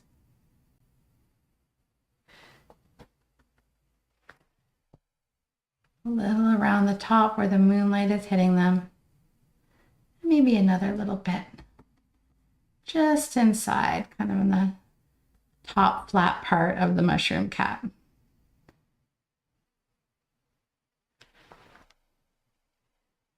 And we can take a little white and highlight the tops of these little oyster mushrooms too.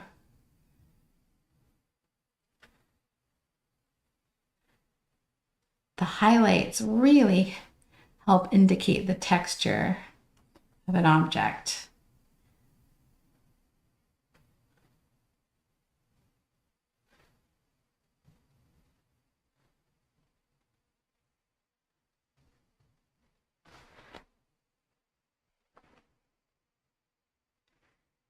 Little white on the veil of this mushroom here.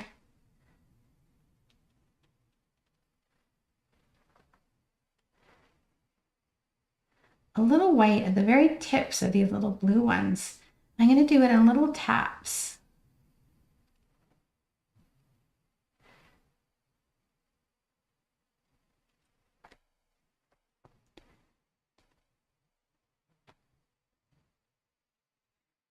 Maybe I'll pull a little at the tops or pull a few little streaks up, indicating the light of the moon on the top and the texture of the flesh of these mushrooms.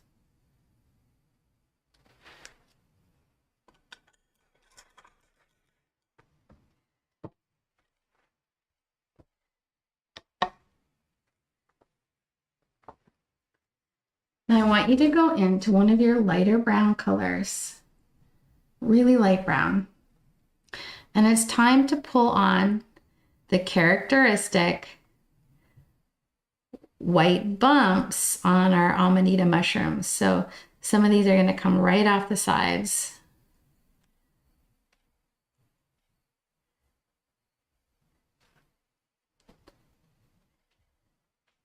Some are going to be right at the tips. I'm just using my little round brush here. Okay.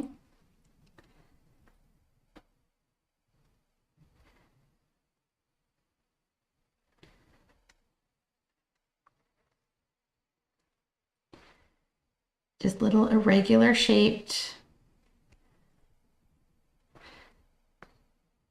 These are raised from the surface of the mushroom, so they stick out. They're like little raised bumps.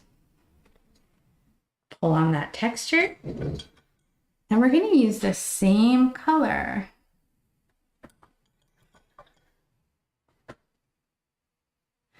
to create that honeycomb-like texture of the morels. I want you to come around the edge. When you're ready, take your time with any of the sections of this, okay? I'm just going to keep moving through, but you pause anytime you need to. Take your time. Very few people paint at the same speed that I do the tutorials. I'm just kind of moving along concisely through the steps. But you can't watch how something's done and do it at the same time. So never feel like you have to keep pace with me, okay? We're creating that texture. You'll want to pull one of your morels in front and keep one in behind. My yellow mushroom is going to be in front. The morel is going to go in behind. Add a little water to your white or your light brown. And so we're going to have these little openings in this mushroom.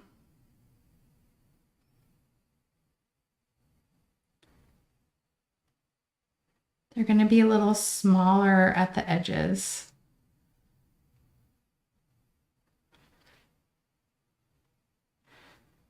I just want you to start creating this texture.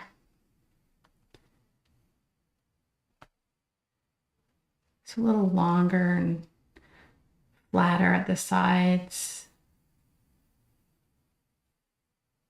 and at the top too. Some smaller segments. I'm getting a little bit more open, and these are very irregular shaped, okay?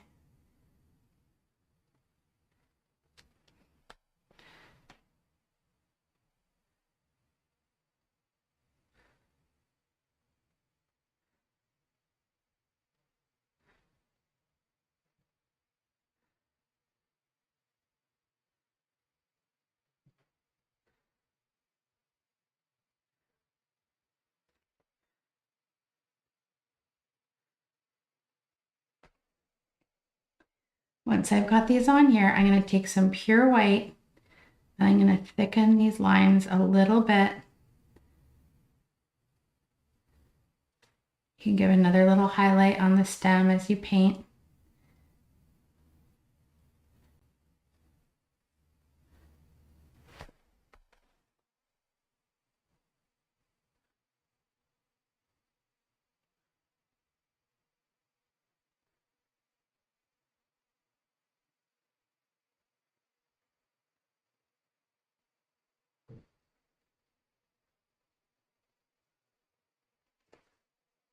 There you go.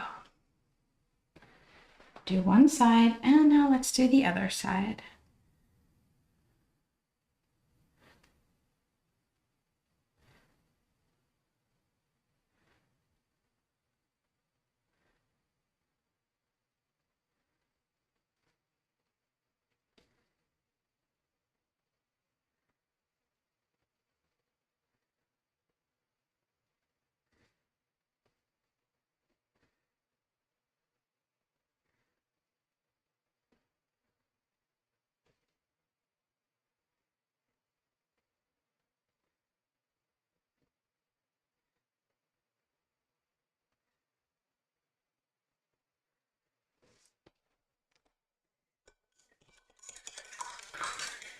Now these little divots are actually quite shallow.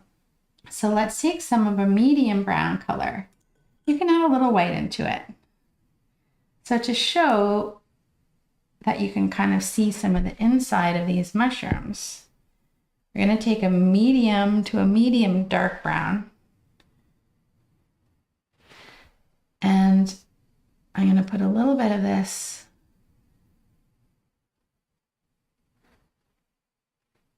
on the left-hand side of a few of these. And then on the other side, maybe a few on the right-hand side.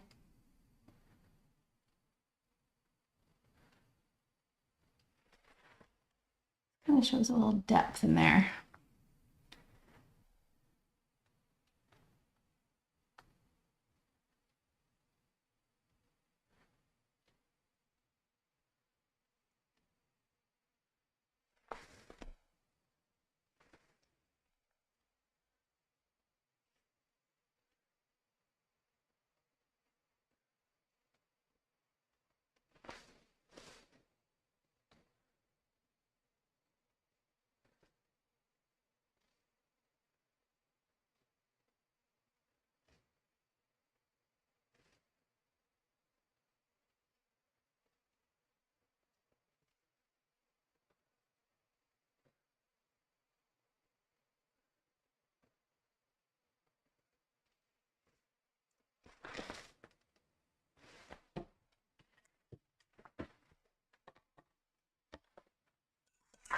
Now rinse off your brush.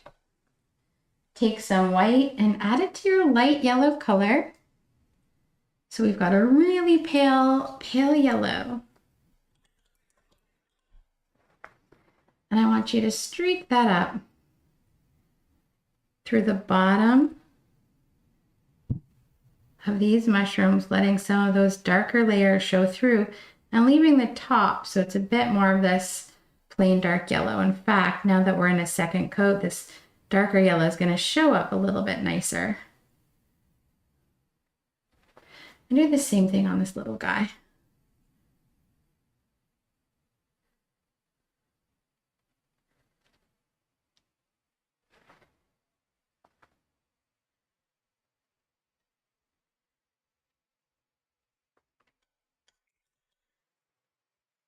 You can use your white to tap into the tips of these little enoki mushrooms.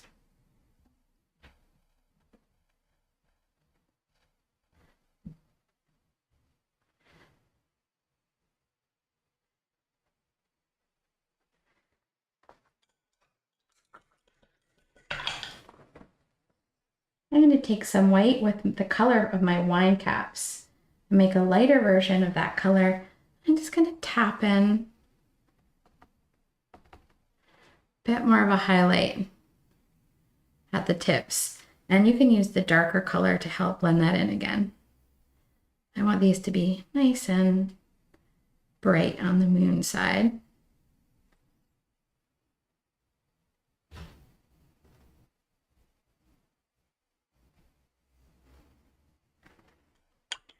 If you've got any little smudges in the black area, you can just take some black and touch those areas up.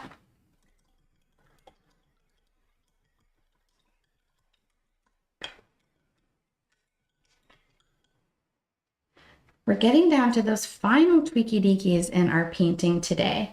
While we're doing the highlighting, I want you to take some of your white. And the reason we started with a beige color in the raised parts of this mushroom is so that we can highlight the moon side of these. So I'm going to highlight the upper right segments of these dollops, and it's going to give them a bit of a three-dimensionality, which we want.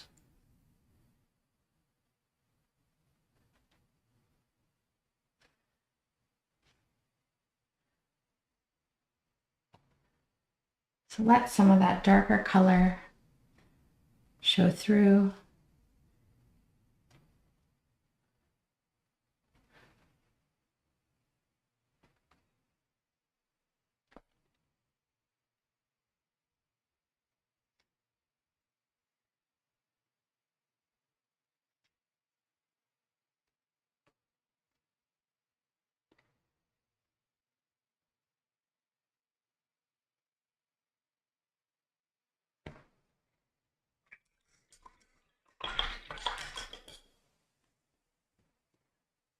I want to take some really dark brown and add a little water so it's nice and fluid. Just a little bit of this dark brown staining the tip of this brush. I'm going to pull up a few low lights in this mushroom here.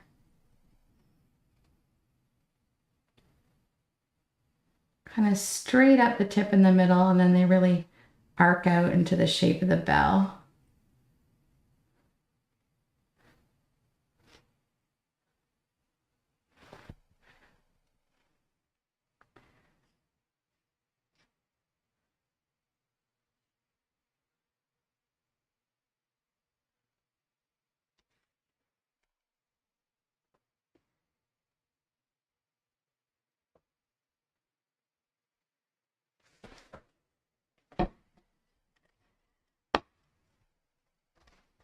At this point, I want us to put the glow around the moon.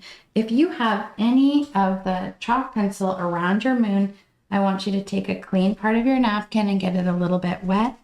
As long as you've used a chalk pencil, you can just wipe it away.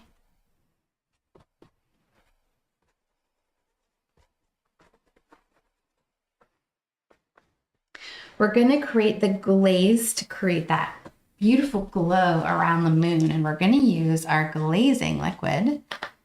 Pour some of it out next to some white. This is the glazing liquid right here where I'm tapping at the bottom of my palette. It looks like a milky white, but this will actually dry 100% clear. So I want you to take your little 1/4 inch flat brush and rinse it off really, really well. We don't want any residual color getting in here.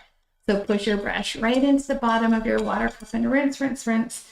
Tap it off on a napkin. Make sure you don't see any major color coming out. Now we're going to take some white, and we want about a 75% glazing liquid mixture. So just 25% paint. And then we don't want to have a big gob of this. Tap your brush out on the napkin. We're just going to have a thin layer of this. Start right over top of the moon and then just come along the outside edge of the moon with the glazing liquid. Sometimes I'll even take my finger. You want this to be an equal width all around the moon. That's going to create a really, really beautiful glow. At this point, you can take a little bit of your pure white and do another coat over the whitest part of the moon. And you're going to get a nice crisp edge, the beautiful soft glow.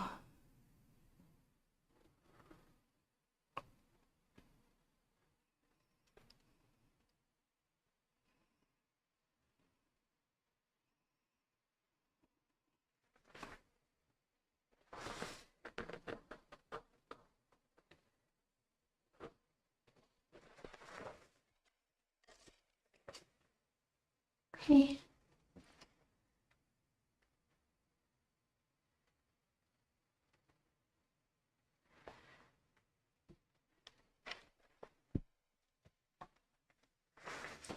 We're going to use this glazing liquid to create some of the blue light onto our mushrooms. So let's take that same light glaze, go just the tiniest tip into some white or some blue. First mix it into the white so you know you have a really, really pale blue color. Maybe a little bit more blue. Mix that into that glazing liquid mixture. Tap the brush off so you've just got a little bit of this see-through blue. And let's put a little rim of this down the moon facing side of this mushroom here. You can even use your thumb to rub it in a bit.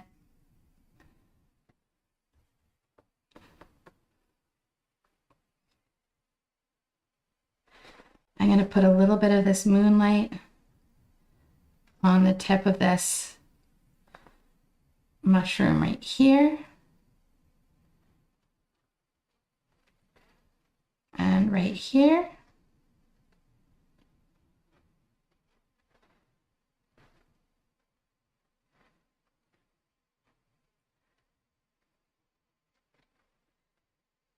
And on this mushroom here.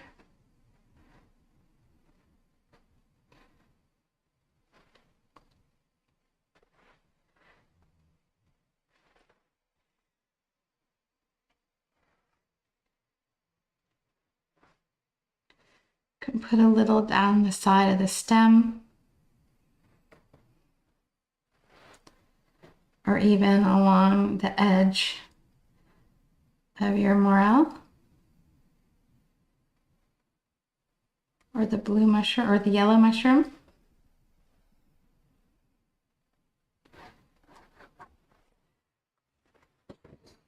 So we're just going to have this really subtle blue light.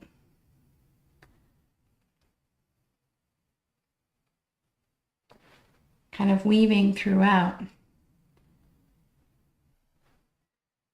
the painting. Now we're down to the last step here, which is doing our critters. Before we do, let's do a little bit of detailing in the grass, and then we're going to call this whole area done, and we're going to get into the moths and the snails and the little ladybug. So I'm going to grab my big whisk brush, my 1/2-inch whisk brush. I actually want to take a little bit of this blue, just a little on the tip of this brush, and maybe pull a few little highlights. Maybe a bit more of a lighter green.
Now let's take our big wisp into some of this blue color and let's do the same tapping into some of these grasses here.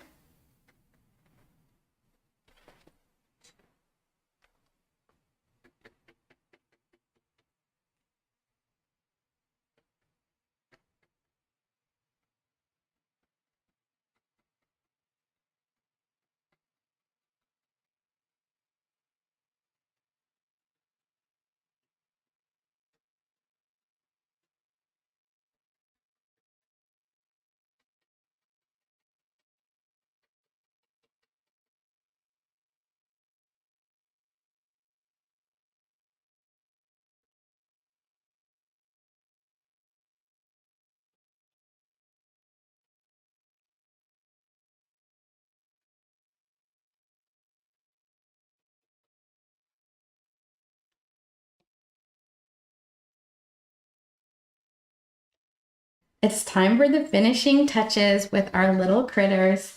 Let's start with some tiny ladybugs. Go into some of your cadmium red medium hue and let's pull a little ladybug on here.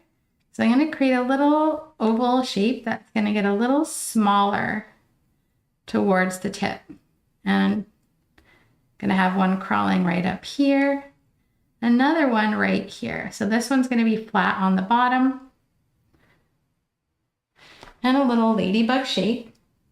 And we're going to be using our little tiny detail brush here. So 0 round, or 1 round, I should say. One with a nice intact tip. Let's put a little head on this guy. Into just a tiny bit of black on the tip of your brush. So let's pull a little head on this guy that's crawling up. And a little head on this guy.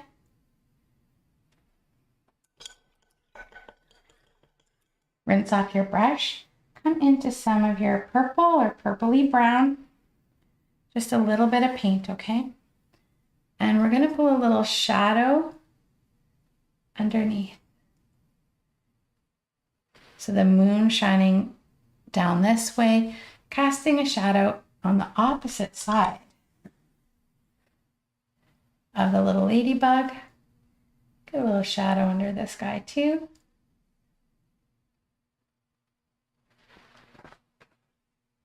And go into some black. Let's put a little black spot or two on the ladybug as well. A little white highlight will finish this guy off, but we do need to wait for it to dry before we can highlight this bug.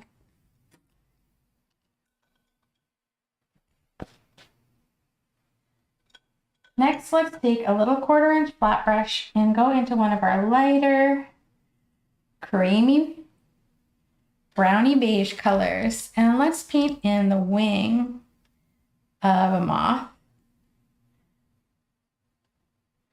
This guy here. Little upper and lower wing. And this light color. And for the other guy, we're going to use our light yellow.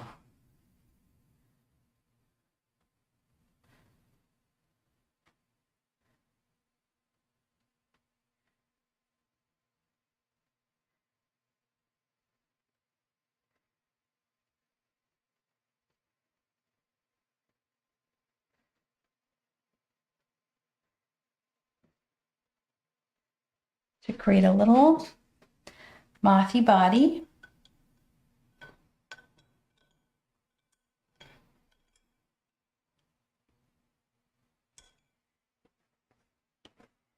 With the 0 round, we're going to make a dark gray color. So the black with some white, but a really charcoal gray. And we can put a little body on these moths. Coming through the middle, a little kind of circle for the head. Now we're going to come into some white for the little antennae.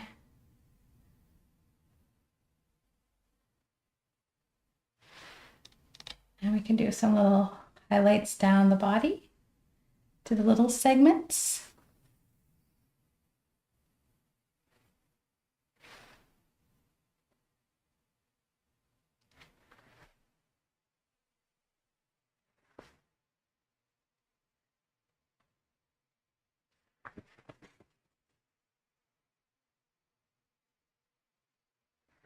And the white into the antenna. Pull your brush down so it's the tiniest little pin prick for these. A little dot at the edge.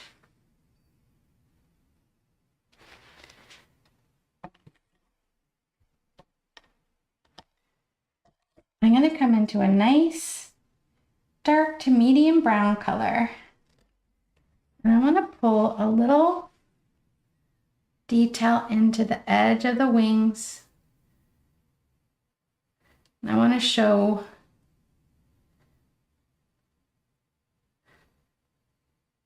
the split between the upper and lower wing on this moth.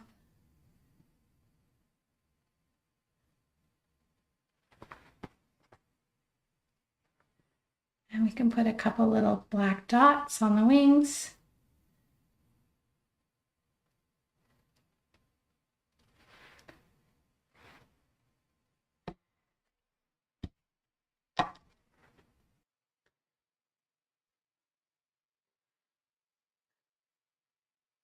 Let's take some medium brown now.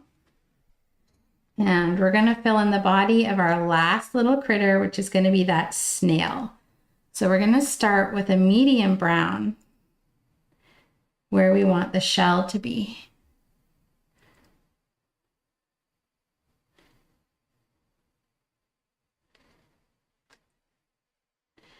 And the body of the snail, the little tail.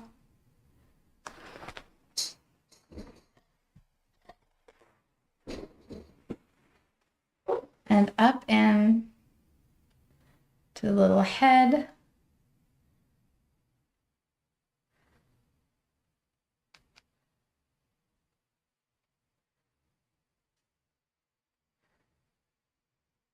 To the whole little guy, except the antenna are going to be this brown color at the moment. For the antenna, go into a little bit of white. Make sure your brush has the tiniest tip on it. And let's put a little highlight at the top of the head and pull out tiny little antenna. Put a highlight down the front of the body. We can even use a little bit of that blue color.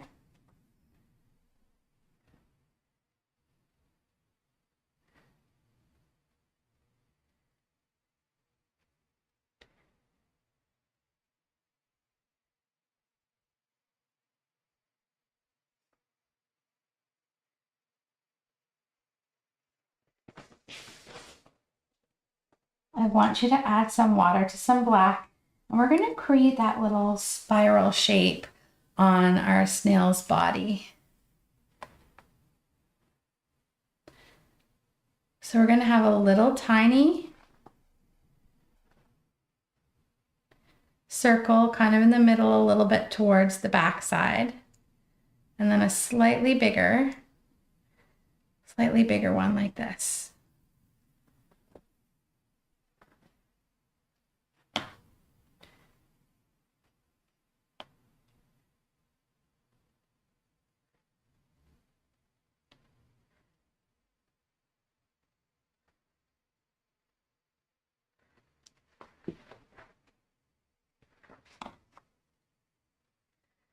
So the little spiral is going to come up and then down and then right into the middle like this. Okay.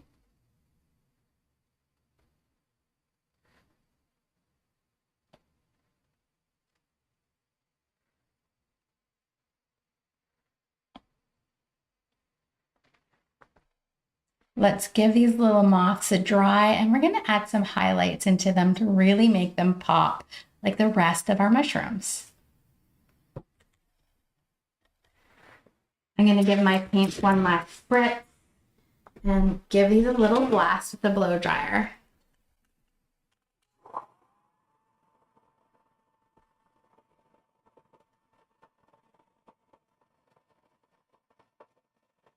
I love putting these final details into a painting.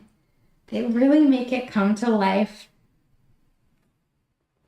The detail we're going to do right now is the little white spots on our ladybugs.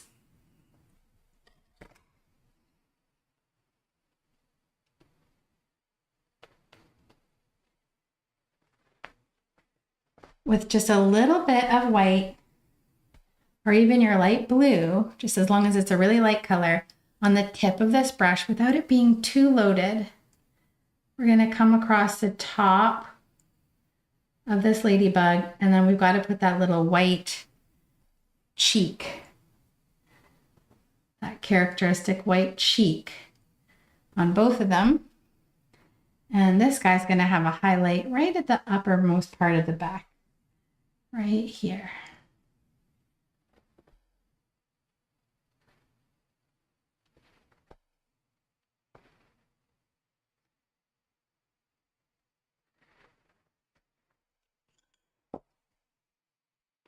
I feel like I got a bit carried away with the highlight, so I'm just adding a little more red back in.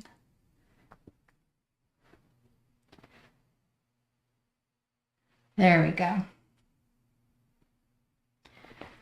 And I'm going to do some tweaks on this moth.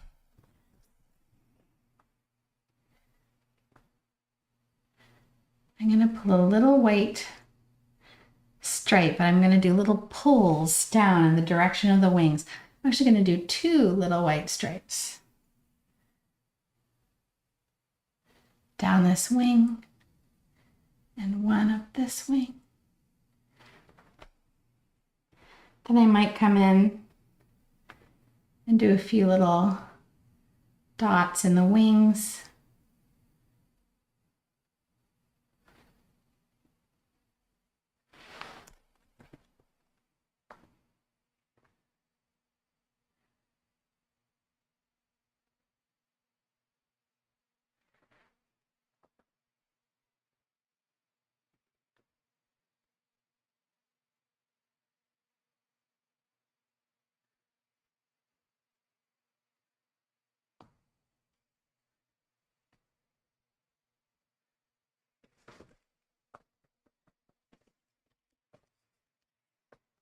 And same thing with this little moth here. A little highlight down the tops of the wings. Just doing some of that light yellow.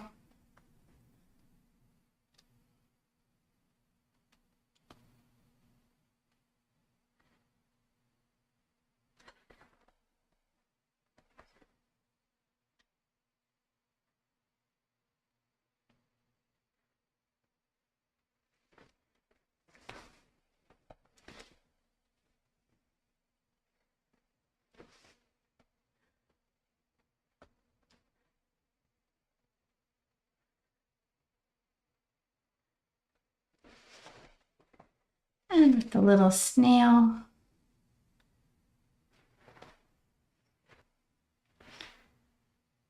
little moonlight right at the top of his head.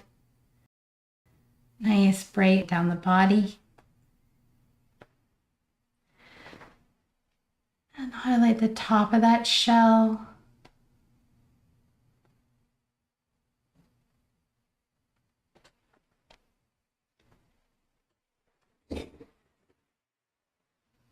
So you can use either a lighter brown color for the highlight or even some of that moonlit blue.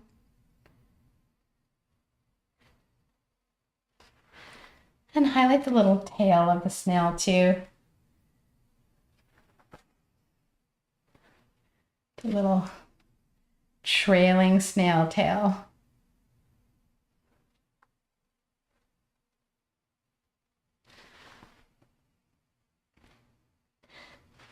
Okay, so here's an extreme close-up of that little snail and that little moth. Those little ladybugs.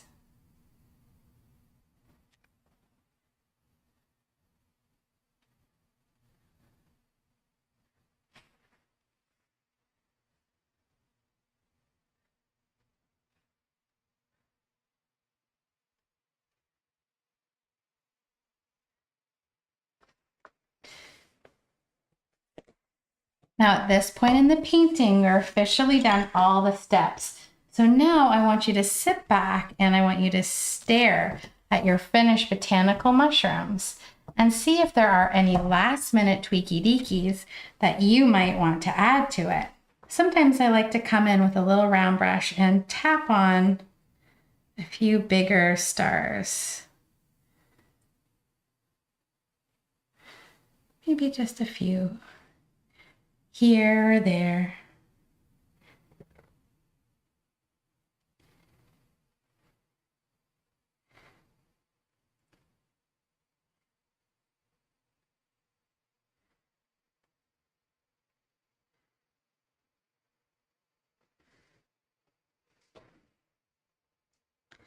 Or a little highlight here or there.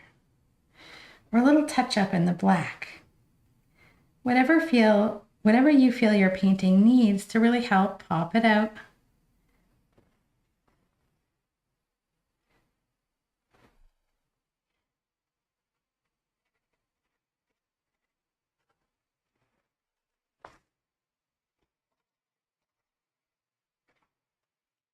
When you feel like you're finished, go ahead, sit back, relax, and roll your shoulders because you just finished painting your wild mushrooms.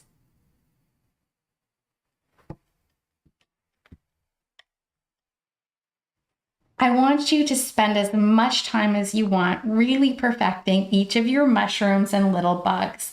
This tutorial was packed full of details, 3D modeling, glazed painting, and it's full of these textures. And this is the second time I've painted this painting, so I practiced them to keep it concise for the tutorial, but I really zoned in and took my time the first go through. So if you want to, definitely do the same. Sometimes it really helps to step back from your painting for these last tweaky deakies so that you can see it as a resolved whole from afar. When we're looking up close to try to get precision and details, we sometimes can't see how it reads, or we're too fixated on trying to get something. Maybe we're frustrated with the problem of trying to get something to look organic or a certain color, and we can only see one thing at a time when we're up close. Again, backing up gives us that more whole entire view of the painting so we can really assess it and see what it truly needs. When you feel like you're finished, be proud of all of the work that you have accomplished. No matter where you are in your painting journey, showing up today and dedicating some time to your painting means that every brushstroke that you take gets you closer to mastering your medium of acrylic paint. All right, you guys, that is it for today's tutorial. I sure hope you enjoyed painting these botanical mushrooms with me today. I would absolutely love to get to see your finished version of this tutorial. I have created a private Facebook sharing group that you're welcome to join. I created an album for every single painting that we do, so you can take a picture of your painting, you can show it off, you can also ask technical questions of me and other members in the group. We have a beautiful sharing community there of painters, and I'll post a link to that sharing group below. Now, I do 2 new tutorials every weekend, and if you don't know how my classes work, every single class that I do is free for you to enjoy for an entire week. So you can come back and paint this class anytime this week, and then every new weekend, two new classes will replace those. All of my classes, again, are free for that week. And if you want to keep any of your favorite classes for lifetime access, you can tip to own a copy to keep for just $5. And I will post a tip to own link below for you as well. But now let's take a peek at what's coming up. We've got some lovely, colorful classes for you to enjoy. So coming up next weekend, we are going to paint this really cozy scene of a kitten. We're going to create steam effects with glaze painting over that steaming cup of coffee and really get the shiny look of that porcelain cup, the soft look of the knits, the fur, the raindrops, and of course my favorite thing is the way the light shines through a cat's ears. So we are going to be capturing all of those different techniques in this one. Any of my cat lovers out there, this is a painting for you. And then after that, we are going to be painting these cowboy boots in autumn. This is a 4-season series where we paint the same subject in different seasons. So this past summer, we painted cowboy boots in summer in a wildflower meadow with a beautiful stylistic sun that was great fun to do. This painting will be much the same. And my favorite thing about this cowboy boot series is it combines a drawn, stylized element that's very crisp and clean and technical, which is the boots, with some really loose abstract elements in the background. So this is a great way to combine a realistic element with some more abstract elements, and it creates a really interesting effect in paintings. Then we have a traditional style barn landscape. We're going to create storm clouds, lightning, and these lovely billowing wheat fields. Then we have a close-up of a maple leaf in a ripple. This will be a great one for a sketchbook project. After that, we're going to add this cute little Highland cow and some sunflowers. This one is also part of a 4-season series where we started this last winter and we painted this cute little cow in a snowy forest with a little cardinal on his horn. So here he has a red-winged blackbird and is in a sunflower field. And then next up, we are going to be using our acrylic paints much in the same way as oil paints to get this landscape with a soft look to it and lots of glowing lights. After that, we are going to paint this autumn mailbox, capturing rust textures, all of these autumn colors and leaves. We've got some perspective to do in the path. This one is going to be great seasonal painting. And then we're going to paint an autumn wreath. This project is going to be really wonderful for beginners. And when I say beginners, I mean we're just going to cover a couple of techniques so you'll be able to finish it faster and really absorb yourself in the few techniques we do cover here. We're going to be doing some wet on wet blending in the barn boards. I'm going to show you a fun texturizing effect that we can do to create the look of the wood grain in those barn boards, followed by some layering where we're going to pull in the base structure of our wreath. And I'm going to show you then some brushwork to create all of the autumn decor elements in this wreath. So brushwork for petals, brushwork for acorns, foliage, and little red berries. And that will be our September lineup. Then we're going to get into October 1st when the Halloween paintings start, and we're going to launch off Halloween with this really fun witch moon. So all of these classes are going to be coming up on Saturday and Sunday at 2 p.m. Eastern Time. You can watch each class free for a whole week, so mark the calendar for your favorites. You can also tip to own your favorites for just $5, and those are yours to keep for lifetime access. Now, if you're painting up an absolute storm, I have a Kick Academy subscription, which will give you access to all of these classes, plus over 520 past classes. And I cover techniques like palette knife painting, landscape painting, florals, animals, lots of fun seasonal designs. As artists, we love to celebrate the season in paint. So a mixture of classical techniques with more modern techniques with acrylic paints. And I truly believe that acrylic paints are the most diverse medium out there that you can paint in, even without touching the world of added mediums like the heavy gels, sand mediums, crackle mediums, glazing liquids, iridescent mediums, and the list goes on. We can control almost every element of acrylic paint. We can make it thick like butter for textured painting. We can make it thin using glazing liquid and water to create washy effects like watercolor and staining. And I have tutorials on how to do staining and all kinds of stuff. So if you're painting up a storm and want to learn tons of techniques in these fun bite-sized projects, you might enjoy our Kick Academy subscription. That's $15 a month for access to all 520 tutorials. All right, you guys. Well, that is it for me today. Once again, I hope you had a beautiful day of painting. I want you to feel proud of what you have accomplished, no matter what your level of painting, because every brushstroke that you do, every mark that you make gets you closer to your goals, to understanding painting, and to really developing as an artist. That's it for me, everyone. Take care. And until next time, I hope you keep it colorful. Bye.